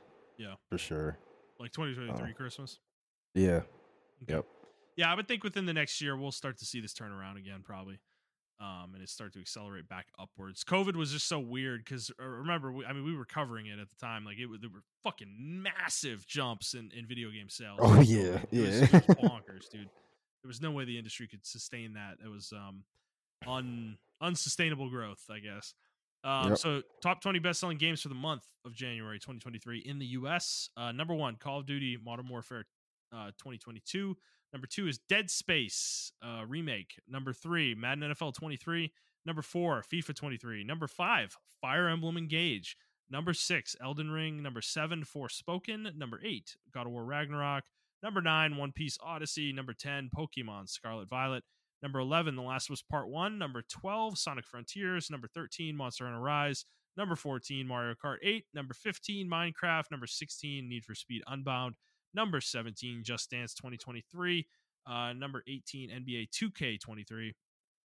Number 19, Marvel Spider-Man Miles Morales. And then number 20, NHL 23. What's jumping out to you there, Montrell? Dead Space. Beating Madden for this year. I mean, even though Madden already came out a couple months ago, that's very interesting. Fire Emblem Engage being number 5. That's very interesting. Yeah, so the thing, we don't know the numbers in this list, right? Like Call of Duty Modern Warfare could sell 10 million copies in the month, right? And then Dead Space at number 2 could sell 1 million. You know, there could be that big of a gap. So we don't know what the numbers are. We can only think about this relative to each other. However, I do think Dead Space beating both Madden and FIFA is interesting. Certainly, like that is not what I would have expected. I really hope EA is like looking at that. Probably not, but like you said, we probably don't know the numbers or whatever. Yeah. And these are 2 relatively old games that came out. I think of August of last year or September last year. Yeah. But yeah, another one that kind of interested me, I Forspoken. Yeah. I'm kind of glad that game's up there. I think it's a decent game. It reminds me, the combat reminds me of Final Fantasy 15. Not easy like that, but like the weightiness of it, I should say, reminds me of that. And when you told me it was made in the Luminous engine, I was like, oh, okay, that makes a lot of sense now. Why the game does that. I don't know why that team doesn't like to make weight when the characters get hit, but yeah, another game that's on there consistently. When did Frontiers come out?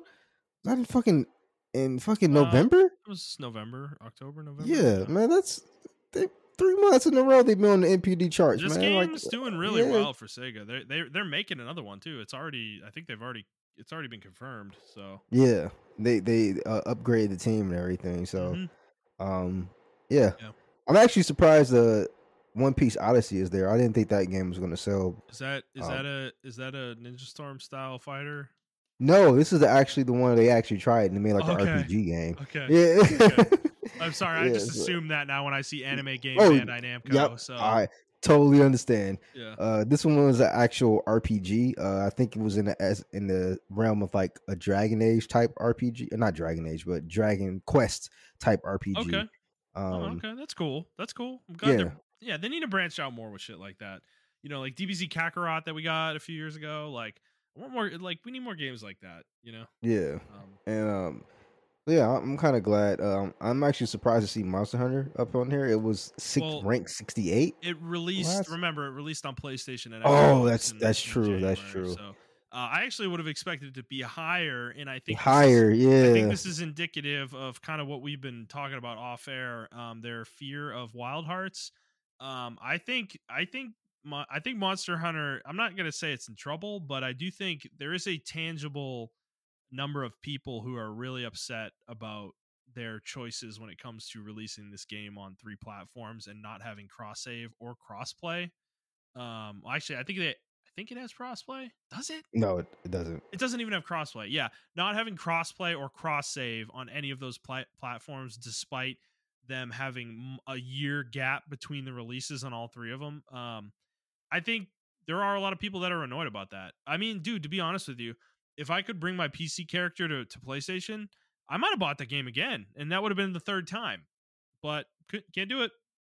Fuck me. Yeah, yep. I'm just trying to verify my thing. I mean, it looks like you can't play Yeah, it does not. It doesn't even feature crossplay between those of the PS5, PS4, and Xbox Series X and Xbox One version. Wow. Okay. Yeah, Yeah, that's bad. so that is super bad. Why do they think? Why do they think that? Like, because Wild Hearts has full crossplay, by the way, with Yeah, all I did. platforms. And see, and I didn't know that. I thought it was gonna do the Monster Hunter thing, and they didn't. They're like, no, crossplay, bro. No, dude, EA. So Wild Hearts is interesting. EA, I think, is really bullish about it. Like they are really putting effort into it. Like I think they want to make a thing out of it. Honestly, and yeah, because like you were saying, I think Monster Hunter is clearly taking notice.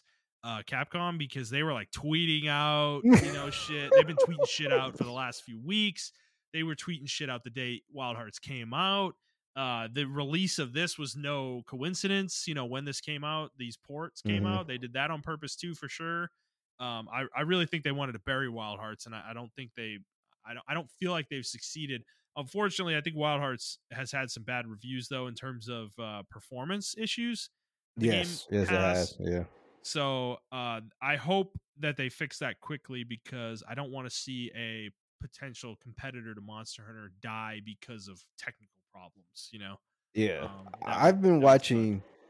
I've been watching Wild Hearts. And one of the main things that they get with the game is the flow of the game. Yeah, they have that like Fortnite build shit. Yeah. But from what I'm seeing, people are just using the weapons, and even though the weapons are flashy, they get the weightiness and the impact. Like when you hit a monster, your weapon kind of like freezes. It does that Monster Hunter thing where it kind of freezes to let you know like you did a Yeah. really hard impact and stuff like that. Yeah. They really get that, and they understand that compared to other Monster Hunter clones. So yeah, I'm actually not. You're right. Monster Hunter Rise should be higher because I saw people playing Monster Hunter Rise and they're like, "Oh, I'm replaying it again." And another thing with Monster Hunter Rise that really pissed me off is they didn't release Sunbreak. This is just base Rise. Oh, that's right. Yeah. Oh, yeah. That's true. Yeah, that's another thing. Oh my god. Sunbreak doesn't come out into the summertime, and So then when they release that Sunbreak, it's not going to have the title updates that PC and Switch already have. Yeah, that's shameless, dude. That's fucking shameless. Like I hate the way they do this. Yes, we've been 2 to 3 years removed from COVID. And I understand as well that Japan suffered way heavier losses than that of America suffered a lot of losses. But I know they were super strict with COVID over there in Japan, just because I know that their economy is really, really sensitive. So I understand that. But at the same time, what they did with Rise, like Justin said, is one of the most shameless shits I've ever seen. I'm not going to harp on it because I talked about it in other podcasts, other episodes. You can go back and listen to our Monster Hunter Sunbreak stuff that we have and everything like that. But yeah, what they did with this game, I think is really starting to show. And I think Wild Hearts was like a breath of fresh air for a lot of Monster Hunter players. Yeah. So I don't know. Mario Kart 8 still there though. What the fuck, man? Dude, it was 9 last month, and dude, it was number 9 in December. Like, come on, man. Oh my god, it's always on the list. It's perpetually on the list. It's like it's the funniest thing because Nintendo publishes lifetime sales for their games. Like they're totally public with sales numbers. So Fire Emblem Engage actually is going to be an interesting one to go look at. I don't know if they have the numbers published yet, but at some point we may be able to go see how much this game is sold and kind of put that in perspective relative to the rest of this list. But also I think I'm encouraged by the fact that these are all single player games. The new ones that are on the list, Dead Space, Fire Emblem, Forspoken, and One Piece, that single player games are charting this high. I know it's only January, but still, it's encouraging to see that. I mean, The Last of Us Part 1 actually jumped back up to 11 as well. That's probably due to the show on HBO, but that's another example though of a single player game.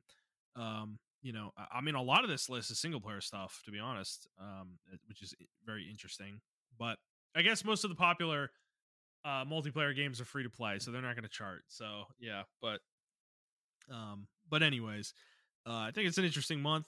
I think this month, I mean, Hogwarts Legacy is probably going to be one, assuredly, I would assume. Call of Duty probably two, and then after that, it's going to be a mishmash of things. I am going to be really curious to see where Wild Hearts lands, though. You know, does it Yeah, I chart kind of can't higher wait. than Monster Hunter did this month, like in January? That'll be Yeah, interesting I to kind of see. can't wait, man. I can't wait to see the numbers next month. Like, Yeah. yeah, it's gonna be really So interesting. we will certainly find out together as we cover it every month. All right, moving on to our final story of the week. Warner Brothers today, I don't on a earnings call, it looks like announced Mortal Kombat 12 is coming in 2023. They didn't have any details. Obviously, there's no trailer or anything like that, but you know, the game is confirmed. Montreal, I know you're a big fighting game guy. Any excitement for this one? You like Mortal Kombat? You know what? I actually don't like some of the NetherRealm fighting games. Mm-hmm. Uh, I'm not a really big fan of them. I like their story. So NetherRealm fighting games, I don't take seriously, and I know people are gonna fucking kill me for that, but I don't take them really seriously. I actually like NetherRealm fighting games because the single player is actually like super robust. Their story mode is super robust. Um, they make character interactions. They have really good storylines and everything for their single player. This NetherRealm fighting games lives up to like the old school fighting games where they have different modes to do different shit. It's not perpetually like an online game or terminally online fighting game and everything of that nature. They did it with Injustice 2 as well. So I'm actually looking forward. I hope they make an Injustice 3 because I love Injustice. I think Injustice fighting games are like really fucking good. I think they're better than Mortal Kombat's fighting Yeah, games, in they my always opinion. intrigue So me for sure. yeah. So uh yeah, I'm actually looking forward to it because I like the story in X, I like the story in 11, and I'm interested in seeing where they take the story in 12. Well, it's this big news within the fighting game world because Street Fighter 6 is coming out this year, and I think it got a release date in that state of play. So I think it's like May Mm-hmm. or June. Yep. So this is kind of a big year for fighting games, given that, and then this game also coming out, and then I think Tekken isn't Tekken coming out this year too? Yep, it is Like a actually. new Yep. Tekken. So we got a lot of the big franchises in the fighting game world having releases this year. So we'll see how they all do relative to each other. I mean, Mortal Kombat 11 was fucking huge, dude. It was charting pretty consistently for a couple of years after it came out, at least. You Yep. know, Mm-hmm. so we'll see how 12 does. I'm sure it's going to be pretty big, though. All right, moving on, Montreal, to our final segment of the week. We're going to do guess the Metascore this week. We did Hogwarts Legacy a couple weeks ago, but Wolong Fallen Dynasty comes out on March 3rd, which is a week from Friday. So we can go ahead and guess that one. We might not know the scores until maybe a couple weeks from now, but maybe we'll have them next week. We'll see. But what do you think? How do you think this game is going to do? I think it's gonna. Actually, I think it's really gonna do really good, but it is a difficult and rather like a regular game. So I think people are gonna compare it, unfortunately, to either Sekiro or Elden Ring. So I'm gonna give it like a 8, 8 7.5 flat. to 8. So Okay. I'm just gonna give it 8 flat. Yeah, I'm gonna go 8 flat. Oh man, you always guess. I always let you guess first, and you guess like right around where I am mentally on it. Like I was thinking 8.1 or like 7.9. You know. Okay. Fuck. I'm gonna go 7.9. I'm gonna err on the side of negativity. I think on this one. So given what we were just talking about with Neo and Team Ninja, as much as I think the game is probably going to be better than these scores, I think critically, I don't think Team Ninja games tend to resonate with critics super well. I know Neo and Neo 2 did to a degree, but Strangers did not. And coming off of that game, I'm not sure there's going to be a high confidence. Yes, I wholeheartedly agree. Yeah. So that may Unfortunately. affect the reception potentially, but we'll see. Hopefully that is not the case. The game does look good, so we shall certainly see. All right, Montreal, that's all we got this week. Is there anything else you'd like to talk about before we go? No, sir. That's it. All right, fair enough. So let's close the show out then, everybody. If you like this episode, Please like the show, review the show, and subscribe to the show on whatever feed you're listening to it on. And please share with your friends. If you'd like to interact with us on Twitter, you can do so at iTrap for the Hokage for Montrell. That is the number 4, not the word. I'm at Thundernut01, and the show is at The Player's Take. If you'd like to send us a question, you can do so on Twitter, or you can send us an email to theplayerstake01@gmail.com, and we will most certainly answer it on the show. Like we did last week, we talked about, we were asked about childhood memories around games, and we actually had a really nice conversation about that. So we always appreciate the questions we get from the audience, and that's going to be it for us, guys. We hope you enjoyed this episode, and we will see you next week.